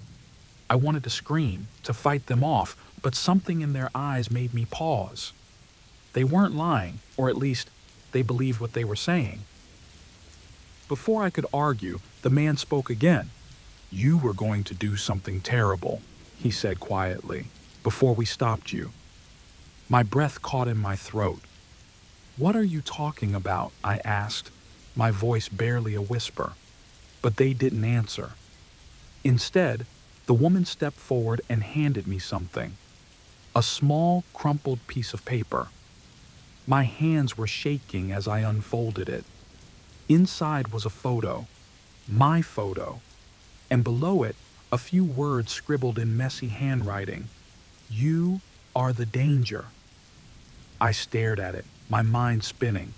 They had been saying they were protecting me, but maybe they weren't protecting me from something outside. Maybe they were protecting the world from me. But why? What had I done? Or what was I going to do?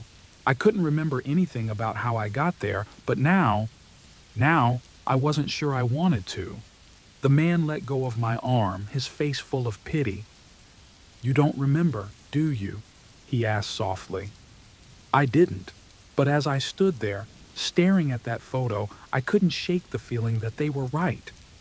That maybe, just maybe, I was the one who needed to be stopped. I never found out what they thought I was going to do. They wouldn't tell me, but I stayed, and each day, I felt something inside me start to shift, a darkness I couldn't explain. And deep down, I knew they were right to keep me tied up. Maybe I was the danger after all.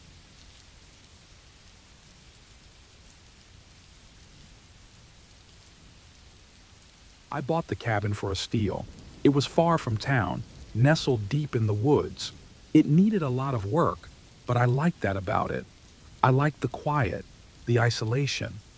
I thought it would be a good place to start fresh, far from the noise of the city. The first few days were peaceful. No neighbors for miles, just trees and the sound of the wind. It was perfect, or so I thought. While fixing the floorboards in the living room, I found something strange. A loose board creaked more than the others, and when I pried it up, I found a journal hidden underneath. It was old, the pages yellowed, and the leather cover worn. I don't know why, but I felt the need to open it, even though something told me it wasn't going to be pleasant. The first few entries were boring. The person who wrote it didn't mention their name, but they seemed to spend a lot of time in the cabin, talking about the weather, their thoughts, nothing important. But after a few pages, the tone shifted. They started writing about cameras, hidden cameras. They mentioned setting up cameras in the cabin, in the bedroom, the kitchen, even the bathroom. The idea of it made me sick. I felt like I was reading someone's twisted fantasy. But then one line caught my attention, freezing me in place. Watching the new owner is going to be fun. My stomach dropped. I was the new owner. I closed the journal, telling myself it was just a joke. Someone must have left it there as some creepy prank. I laughed nervously, but the laugh didn't feel real. I should have left the cabin right then, but I didn't. I don't know why, but something made me stay. I told myself it wasn't real. It couldn't be real. But the more I sat there, the more I felt like someone was watching me. It was just a feeling at first, like a tingling at the back of my neck. I tried to ignore it, but I couldn't. I started looking around the cabin, checking the corners, behind furniture, under the bed. I didn't find anything, no cameras, nothing out of the ordinary. It should have made me feel better, but it didn't.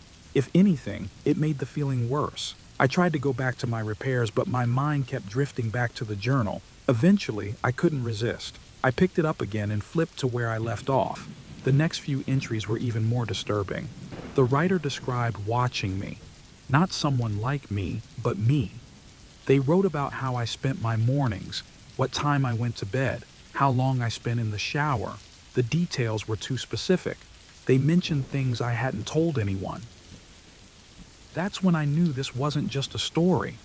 Someone was watching me. I felt a chill run down my spine, and for the first time since arriving, I felt truly scared. I started pacing the cabin, looking again, tearing the place apart. I searched every inch of the walls, the ceilings, the furniture. Nothing. But that didn't mean the cameras weren't there. Whoever put them in was good at hiding them. As I searched, I could feel eyes on me, like someone was watching every move I made. My skin crawled. I finally found one.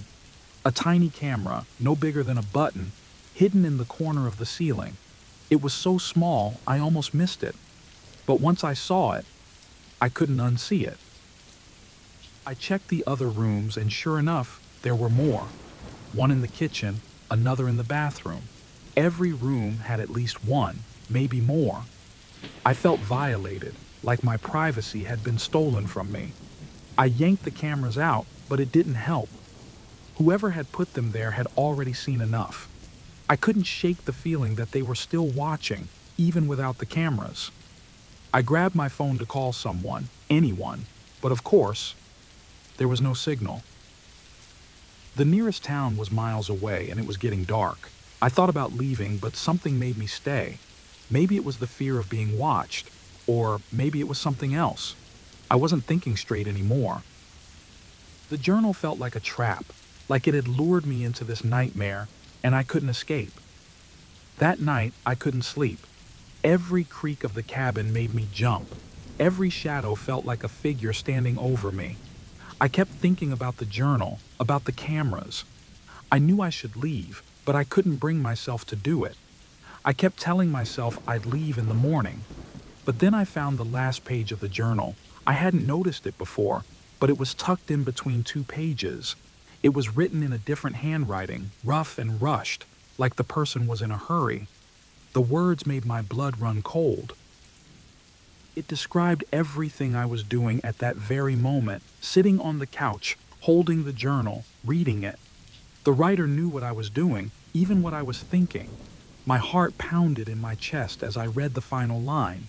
"You can't leave. You're being watched." I dropped the journal and looked around the cabin, my eyes darting to every corner, every crack. I didn't see anything, but I knew they were there, watching.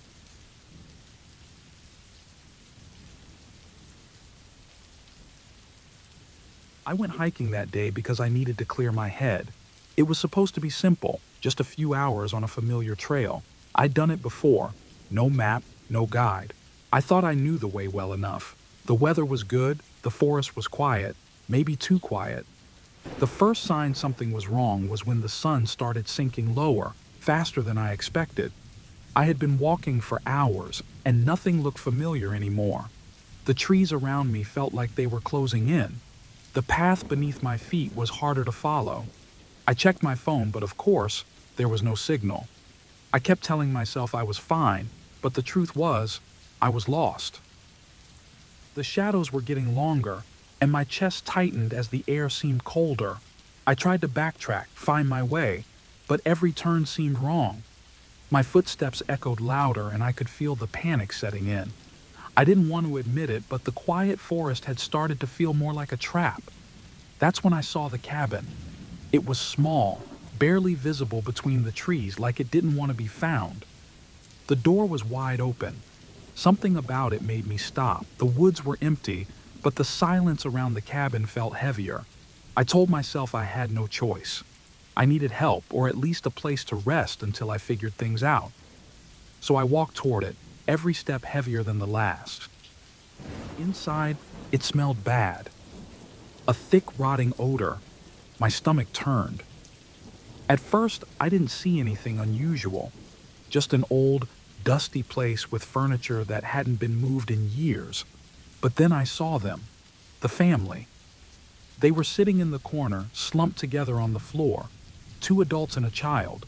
They weren't moving, hadn't been for days. Their skin was pale, faces twisted in ways that didn't seem natural. My breath caught in my throat, and for a second, I couldn't move.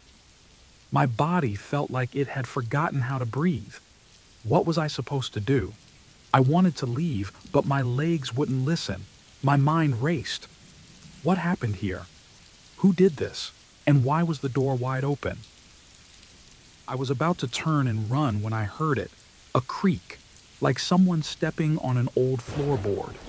Not from the room I was in, but somewhere deeper in the house. My heart started pounding, the sound of it filling my ears. I froze, trying to convince myself it was nothing. Maybe the house was old, and the wind was making it creak, but there was no wind, and the sound came again. Slow, deliberate footsteps, and then a voice. It wasn't loud, more like a whisper, like someone was trying not to be heard but wasn't careful enough. The words were too soft to understand, but they were there, clear enough to send ice through my veins. Someone else was in the house. I hadn't seen them, but they had to know I was here. I moved quietly, trying to make it to the door without making a sound.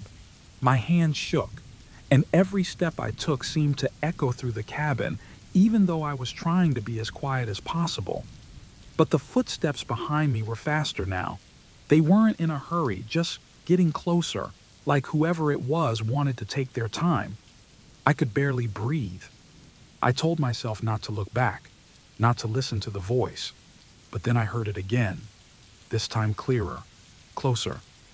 "You shouldn't have come here." That was enough. I didn't care about being quiet anymore. I ran, pushing through the door and stumbling into the cold night air. The trees looked the same, the darkness thicker now. I kept running, The image of the dead family burned into my mind, the smell of the cabin still in my nose. But worse than that was the voice. It kept replaying in my head over and over. I didn't stop running until I couldn't breathe anymore. My legs were shaking, my throat dry. I still didn't know where I was, but I didn't care. As long as I was away from that cabin, it didn't matter.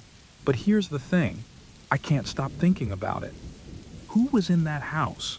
How long had they been there, watching? And why was the family dead like that, sitting there for days? The way their bodies were twisted, the open door, it all keeps coming back to me. I made it out of the woods eventually. I found a road and flagged down a car. I never told anyone about the cabin or the bodies. I thought about it, but something held me back. Maybe it's because I don't even trust what I saw. Maybe I imagined it. But the fear feels real, and sometimes I still hear that voice in my head. It says, "You shouldn't have come here," like a warning, like it's not over. The thing is, I don't know if it's my mind playing tricks on me. I haven't gone back to the woods since, but I know that cabin is still out there. And sometimes I wonder if whoever was in that house is waiting for me to come back.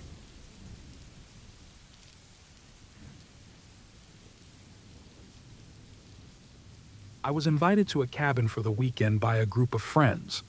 I wasn't that close with everyone, but it felt like the perfect chance to relax and bond. The cabin was in the middle of nowhere. No nearby towns, no traffic, just us, the trees, and the wide open sky. It sounded like an adventure. Everyone seemed excited when we first arrived, laughing and drinking, the kind of weekend that would make you forget about everything back home.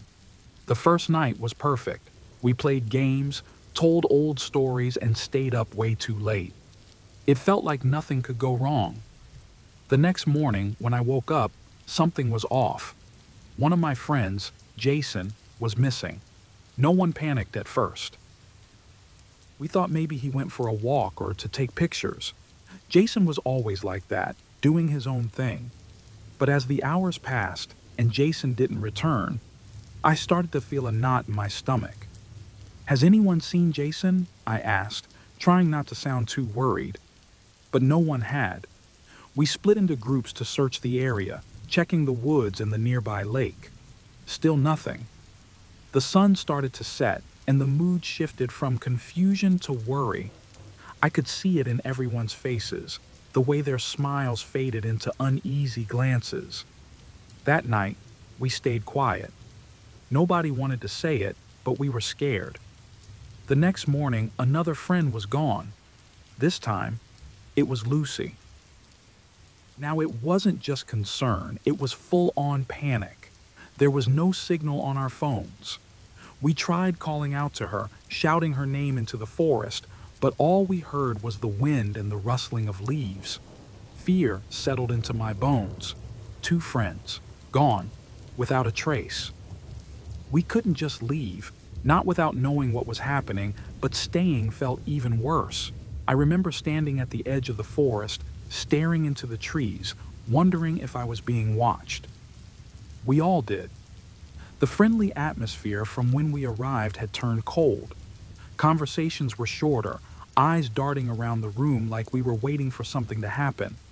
By the 3rd day, it was just me. I woke up and the rest were gone. Their bags, their stuff, everything was still there, but they were missing. I was alone, stuck in that cabin, the silence heavy around me. I could barely breathe, my chest tight with fear. The cabin felt like a prison, each corner too dark, each creak too loud. I didn't sleep that night, not really. Every noise made me jump, and I started to wonder if I was losing my mind. I had to get out. I couldn't stay in that place anymore. Grabbing what little I had, I ran. The woods were thick, and I didn't know where I was going, but I didn't care. I just needed to be far away from that cabin. My legs ached, my lungs burned, but I couldn't stop. The trees felt like they were closing in on me, and every so often I swore I heard footsteps behind me. I kept telling myself it was my imagination, but the fear was real. choking me with every step.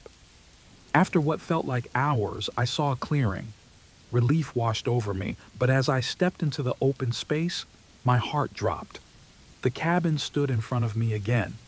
It didn't make sense. I had been running away, but somehow I was back at the same place. My mind spun, trying to figure out how this could happen. Maybe I took a wrong turn. Maybe I had just gone in circles. I stepped inside, desperate to find answers. The living room was exactly how we had left it. Drinks on the table, jackets tossed on chairs. But then I saw something that wasn't there before, papers scattered across the dining table. My legs felt heavy as I walked closer. The first paper I picked up had my name on it, my own obituary. It said I died today in this cabin. My hand shook as I dropped the paper. My vision blurred with panic. How could this be real? It didn't make any sense, but there it was, printed in black and white. My name, my death. It was like the walls were closing in on me, the air too thick to breathe. I stumbled backward, my heart racing, trying to figure out what to do. Maybe this was some kind of sick joke. Maybe I was hallucinating, but the fear crawling through my skin felt real, too real. I needed to leave, to get out of this nightmare. I turned toward the door, and that's when I saw it. The door, which I had closed behind me, was now wide open. I didn't hear it creak or see it move, but there it was, open like it was inviting me out. My body froze, and in the doorway, I saw a shadow. It wasn't moving, but it was there, just standing, blocking the exit. I didn't know if it was a person or something else. My mind raced with too many questions, none of which I could answer. Was this really happening? Had I ever even escaped? My throat tightened as the shadow seemed to grow, swallowing the light from outside. I didn't dare move. And then, the cabin went completely silent. The kind of silence that makes your ears ring, that fills you with dread. My heart pounded so hard I thought it might burst out of my chest. I waited, but for what? I didn't know. I'm still here, writing this. I don't know if anyone will ever read it. I don't know if I ever left that cabin, or if I'm just waiting to disappear, like my friends. But if you're reading this, maybe it's already too late for me. Maybe it's too late for all of us.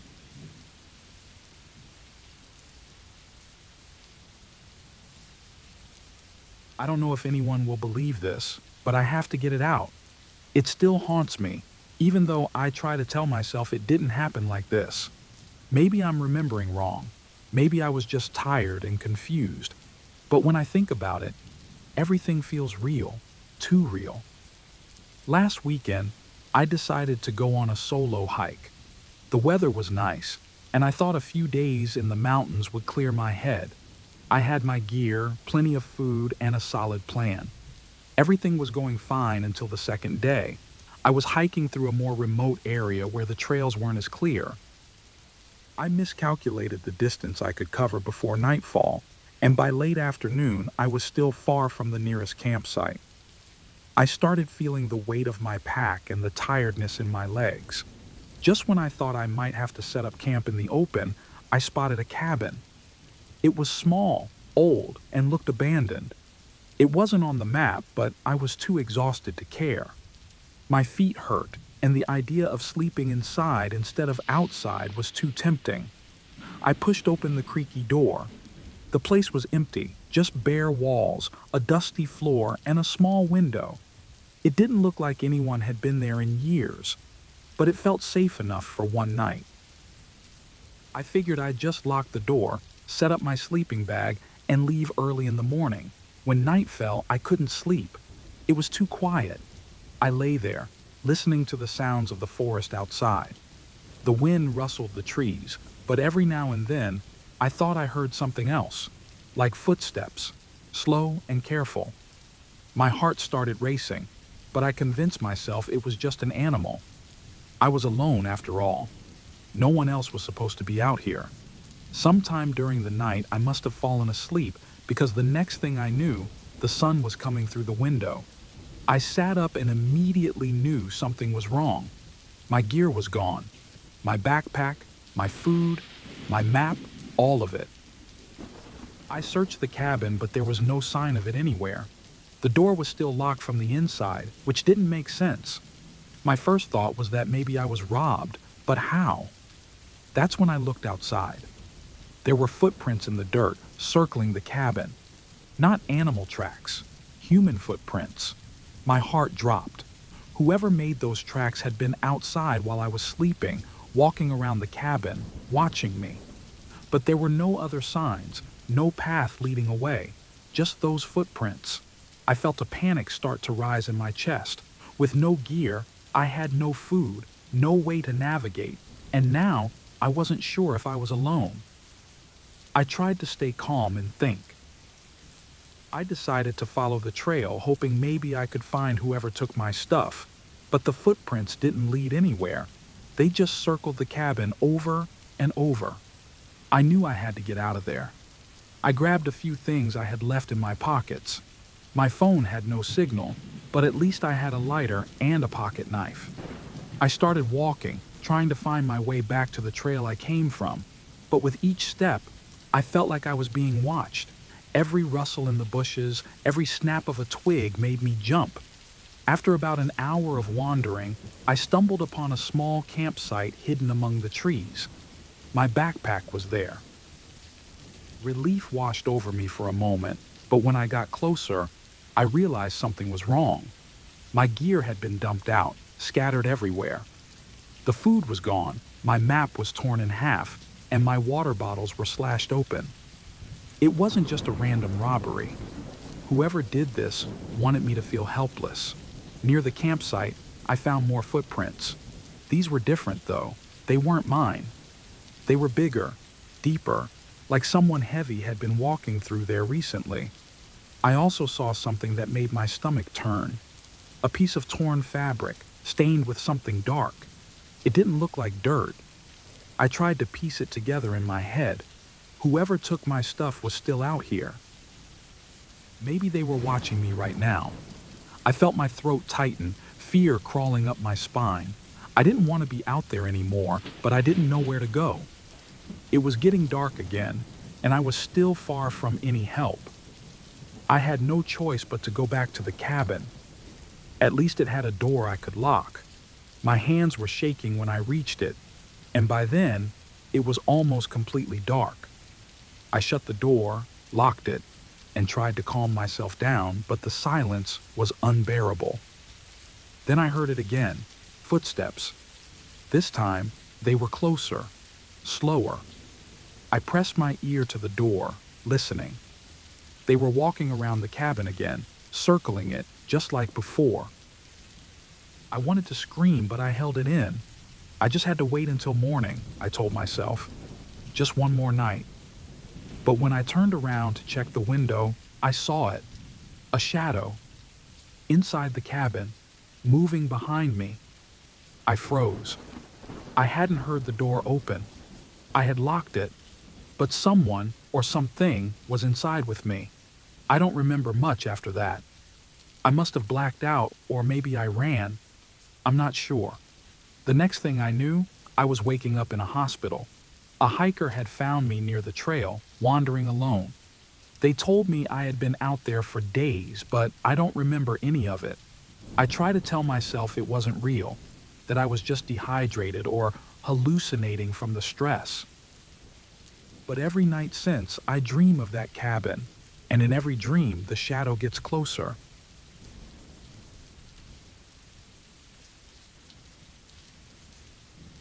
I woke up with a pounding headache, my mouth dry, and my body stiff like I'd been asleep for hours on a hard surface. As my eyes opened, I didn't recognize anything. The walls around me were made of old wooden planks. It was a small cabin, but I had no idea where it was or how I got here. I sat up quickly, the sudden movement making my head spin. That's when I saw him, sitting across the room in a chair, watching me. "You're awake," he said. His voice was calm, like we knew each other, but I had no idea who he was. "Who are you?" My voice sounded rough and I could barely get the words out. Panic started to rise in my chest. He frowned, like he was confused by my question. What do you mean? We came here together last night, don't you remember? I stared at him, trying to make sense of what he was saying. But I didn't remember. In fact, I didn't remember anything about last night at all. The last clear memory I had was... What was the last thing I remembered? Driving, maybe? But I couldn't picture where or why. No, I said slowly, shaking my head. I don't remember anything. Who are you? His face tightened for a second, then he forced a smile. It's okay. Maybe you drank too much or something. You said you were tired when we got here. I didn't like the way he said that. His tone was too casual, too calm for the situation. But something inside me told me not to argue yet. Maybe I'd hit my head. Maybe my memory was just messed up from whatever happened. But I needed to stay calm. I couldn't let him know how scared I was. I couldn't trust him. He got up and walked over to the small kitchen area. I'll make some coffee. That'll help. He acted like nothing was wrong, like this was just a normal morning. I stayed on the bed, rubbing my temples, trying to think. The room was small, just the bed, the chair, and a small table with a few chairs around it. There were no windows, only one door that looked old and heavy. I didn't like how isolated it felt. The air smelled musty, like the cabin hadn't been used in a long time. How did I end up here with this stranger? I stood up slowly, my legs shaky, and started looking around. My eyes landed on a small notebook on the table. I picked it up. The handwriting was mine, but I didn't remember writing the words. Arrived at the cabin at 7 p.m. with Jacob. Jacob? Was that his name? I glanced over at him, still making coffee like everything was normal. But I didn't know him. I didn't write this. At least I didn't remember writing it. My heart started racing again. Something wasn't right. I set the notebook down and took a deep breath. Maybe I just needed to clear my head, try to get more information before I freaked out. But the more I tried to remember, the worse it got. There were holes in my memory, big gaps where nothing made sense. I could remember driving, but I was alone. I didn't remember him at all. How long are we staying here? I asked, trying to sound casual, like I wasn't completely lost. A few days, he said without turning around. You said you needed a break, remember? I didn't remember, and now that feeling of dread was growing stronger. I couldn't shake the feeling that I was in danger. My eyes moved to the door again. If I could just get outside, maybe I'd figure out where I was and get help. I walked to the door, pretending I was just stretching. I reached for the handle and tried to turn it, but it didn't move. Locked. From the outside. My heart sank. Jacob, I said, my voice shaking now. Why is the door locked? He didn't answer right away, just kept stirring the coffee, taking his time. Finally, he turned around, leaning against the counter with that same smile. I locked it last night for safety. You were pretty out of it. I stared at him, my mind racing. None of this made sense. Why would I have come here with him? I didn't even know him, and if he was telling the truth, why did everything feel so wrong? Look, I said, trying to keep my voice steady. I really don't remember anything about last night. Can you just unlock the door so I can get some fresh air? His eyes narrowed for a second, and that calm expression slipped just a little. You don't trust me? He asked, his voice softer, almost hurt. I just need some air, I insisted. For a moment, we stared at each other, the tension thick between us. Then he sighed, shaking his head. Fine, but you're going to feel stupid when you remember. He walked over and unlocked the door, pushing it open with a loud creak. I stepped outside, the cold air hitting my face like a slap. The cabin was deep in the woods, surrounded by tall trees that blocked out most of the sunlight. There was no road in sight, no sign of where we were. My stomach dropped. How far had we come? Behind me, I heard him step out onto the porch. "You're not thinking of leaving, are you?" he asked quietly, his voice almost mocking. I didn't answer, just kept walking, my mind racing. I needed to get out of here, but where would I go? There was nothing but trees for miles, and I had no phone, no way to call for help. My breath came faster, panic setting in. "I wouldn't do that if I were you," he called after me, and I stopped, heart pounding. When I turned around, he was standing on the porch watching me. "It's a long way back," he said, that smile never leaving his face. "And you won't make it alone." For a second, I thought about running. But he was right. I had no idea where I was or how to get out. And somehow, I knew he wouldn't let me go that easily. "You're going to remember soon," he said, almost in a whisper. "And when you do, you'll realize you wanted to be here." But I didn't believe him, and deep down, I knew I never would.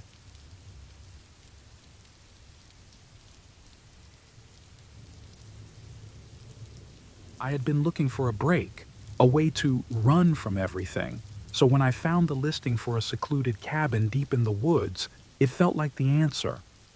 The pictures showed a peaceful, simple place, surrounded by trees and quiet. Exactly what I needed.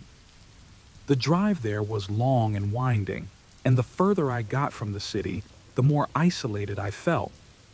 At first, it was comforting. I was tired of people, of noise. But the deeper I drove into the woods, the more the quiet felt unnatural. The caretaker met me at the cabin, an older man with a limp and a smile that didn't seem to reach his eyes. He didn't say much, just handed me the keys and told me the basics. No cell service, but there was an old landline if I needed it. He pointed to his cabin down the trail, barely visible through the trees. "If you need anything," he said before walking off without waiting for a reply. I stood there for a moment watching him disappear into the woods and felt a strange chill. Shaking it off, I went inside. The cabin was small but comfortable. Exactly what I had expected. But as I walked around, unpacking, little things started to bother me. There were scratches on the walls, deep and jagged, like someone had tried to claw their way out. The windows had old, rusted locks, and some were broken as if they had been forced open at some point. In the storage closet, I found strange items, ropes, a dirty old knife, and some torn pieces of clothing. I told myself it was just old stuff left behind by previous guests. That night, I heard footsteps outside the cabin. Slow, careful steps circling the place. At first, I thought it was just animals, maybe a deer or some raccoon. But when I listened closer, the footsteps were too deliberate, too heavy. I lay there in bed, my heart racing, telling myself it was nothing. It was the woods, after all. There had to be animals. I fell asleep eventually, but the unease stayed. The next day, I decided to visit the small town nearby for supplies. At the local store, I tried to ask the cashier about the caretaker. The woman behind the counter froze for a second, then shrugged, avoiding eye contact. "He's been around for years," she said quickly, not giving me much more. When I asked if many people rented the cabin, she hesitated again. "Some," was all she said, "but not everyone comes back." She looked over her shoulder nervously, and I decided not to press her any further. That was when I really started to worry. Back at the cabin, the footsteps returned that night. This time, they were louder, closer. I tried to ignore it, but when I woke up around midnight, the front door was open. I had locked it before bed, I was sure of it. Muddy footprints led inside, stopping near the kitchen before disappearing, as if whoever had entered simply vanished. Panic rose in my chest. I grabbed a knife from the kitchen drawer and paced around the cabin, checking all the windows and doors. They were locked again. Everything seemed fine, but I couldn't shake the feeling that someone had been inside, watching me. Maybe it was the caretaker. Maybe I was overthinking everything. I tried to sleep, but every little sound kept me awake. The next morning, I saw him again. The caretaker was out by his cabin, working on something I couldn't quite see. I decided to confront him. As I approached, he turned to me, that same too wide smile on his face. "Everything all right?" he asked, like he didn't already know. His voice was calm, but something about his eyes made me feel like I was being studied. I told him about the door, about the footsteps, but he just nodded, acting like it was no big deal. "These old places can be strange sometimes," he said. "It's easy to imagine things out here with no one around." I wanted to believe him, but the way he said it made my skin crawl. That night I could hardly sleep, knowing that something was wrong. More footsteps, more noises. I was sure of it now. Someone was out there, and they were getting closer. When I woke up to the sound of the front door creaking open again, I knew I couldn't stay here anymore. I tried to leave the next morning, packed my things, and drove down the narrow dirt road. But after an hour of driving, I realized I was going in circles. The path that had brought me here was now gone, and every road seemed to lead me back to the cabin. It was like the forest had trapped me. My phone had no signal, and the old landline in the cabin? Dead. Just a faint, static noise when I picked it up. Back at the cabin, I felt completely alone. I knew the caretaker was watching me. He was always nearby, always too quiet. It all made sense now. The missing people, the strange behavior, the town's silence. They all knew, but no one warned me. He was the reason people didn't come back. And now, it was my turn. I tried to lock myself in the cabin, barricading the doors and windows with furniture. But it didn't matter. I could hear him outside, walking around, testing the windows, trying the door. The heavy footsteps echoed through the quiet woods, getting closer, more persistent. I can hear him right now. He's outside again. The door is rattling, and I don't know how long the barricade will hold. I've tried everything to get out, but there's no escape. I'm not sure if anyone will ever read this. Maybe this will just be another story about someone who disappeared. He's coming back. And this time, I know I won't make it.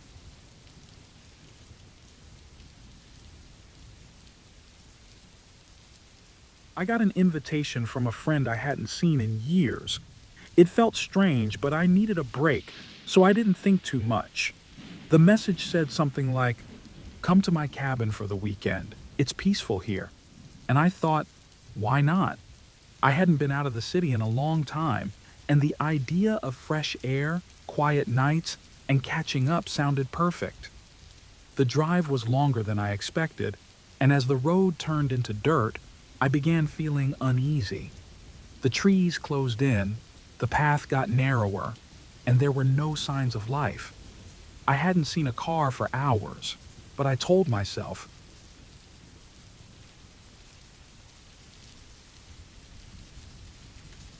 I needed a break. That's all it was supposed to be. A peaceful weekend away from everything. My life had gotten too noisy, too stressful.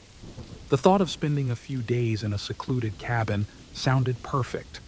No people, no distractions, just me and the silence of nature. The cabin was exactly what I expected. Small, isolated, surrounded by thick trees that made it feel like the rest of the world didn't exist. I liked that. I liked the idea of disappearing, even if only for a short while. When I arrived, everything seemed fine, normal, but I felt something strange, like a little knot of anxiety in my stomach. I ignored it, telling myself it was just from being alone. The quiet can make you feel weird sometimes. On the first evening after unpacking, I explored the cabin. It wasn't fancy, just simple wooden furniture, a fireplace, and a few old decorations. Everything looked like it hadn't been touched in years. There was dust in the corners and a faint musty smell that I thought would go away after a while. I was looking for something to read when I found an old drawer under the coffee table. Inside, there was a small box. It looked like it had been forgotten for a long time, covered in dust like everything else. I opened it and found a stack of photographs. At first, I didn't think much of it, just random old photos of people, places. But as I flipped through them, I froze. One of the photos was of me. Not just someone who looked like me. I was standing in front of a cabin, this cabin, wearing clothes I don't remember owning. My heart started racing. How could there be a photo of me in a place I've never been before? And why was it here, in this box, hidden in a drawer? I looked at the back of the photo, but there was nothing. No date, no name, nothing to explain where it came from. I went through the rest of the photos, and my blood turned cold. There were more, several of me. Some were at the cabin, others in places I didn't recognize. They looked old, like they had been taken years ago, but I had no memory of them. None. I should have left right then, but I didn't. I told myself there had to be an explanation. Maybe someone played a joke on me, or maybe the photos were fake. It made no sense, but I wanted to figure it out. I decided to stay and look around more. Maybe there was something else in the cabin that would explain the photos. But as I searched, I started noticing little things that were off.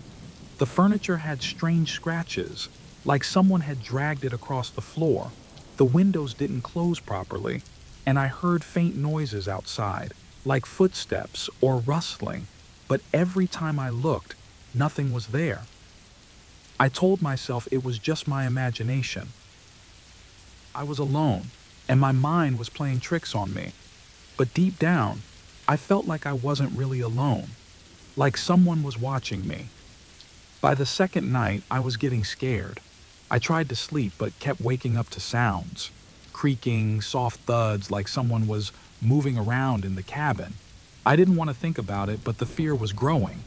Something wasn't right, and the more I tried to ignore it, the worse it got. I decided to take a closer look at the place, convinced that there was something I missed. When I was checking the walls, I noticed something strange near the ceiling.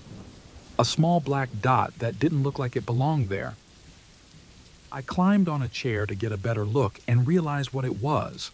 A camera. It was tiny, almost invisible unless you were really looking for it, but it was definitely a camera, pointed directly at the bed where I slept. My skin crawled. Who put it there? And how long had it been recording? My mind raced. The photos of me, the strange noises, the feeling of being watched. It all made sense now, but I didn't want to believe it. Panic took over, and I grabbed my stuff. I needed to get out. I went to the front door and pulled, but it didn't budge. It was locked, and the key was gone. I swear I left it on the kitchen counter, but it wasn't there. My phone. I pulled it out, hands shaking, and tried to call someone, anyone, but there was no signal. The isolation that felt so peaceful before now felt like a trap. I was trapped, and someone was watching me. Then my phone buzzed. I looked down, thinking it was a signal returning. Instead, I saw a new message notification. I didn't recognize the number, but I opened it. It was a photo of me, taken right then, in that exact moment, standing in front of the door, looking down at my phone. My heart pounded so hard I thought I might pass out. I looked around, frantic, but there was no one. No one I could see anyway. Whoever was doing this, they were close. They were watching me. I tried the door again, banging on it, hoping it would open, but it didn't move. My only escape was through the windows, but they were all shut tight and I knew I didn't have the strength to break them. That's when I realized I wasn't going to get out. Whoever was watching me, they had planned this. The photos, the camera, the locked door, it was all set up, and I had walked right into it. I'm still here, trapped in this cabin. I keep hearing things, seeing shadows out of the corner of my eye, but when I turn, no one's there. The phone buzzes every now and then with new photos. Photos of me. I don't know who's doing this or why, but I know they're close. And I know they're not done with me yet.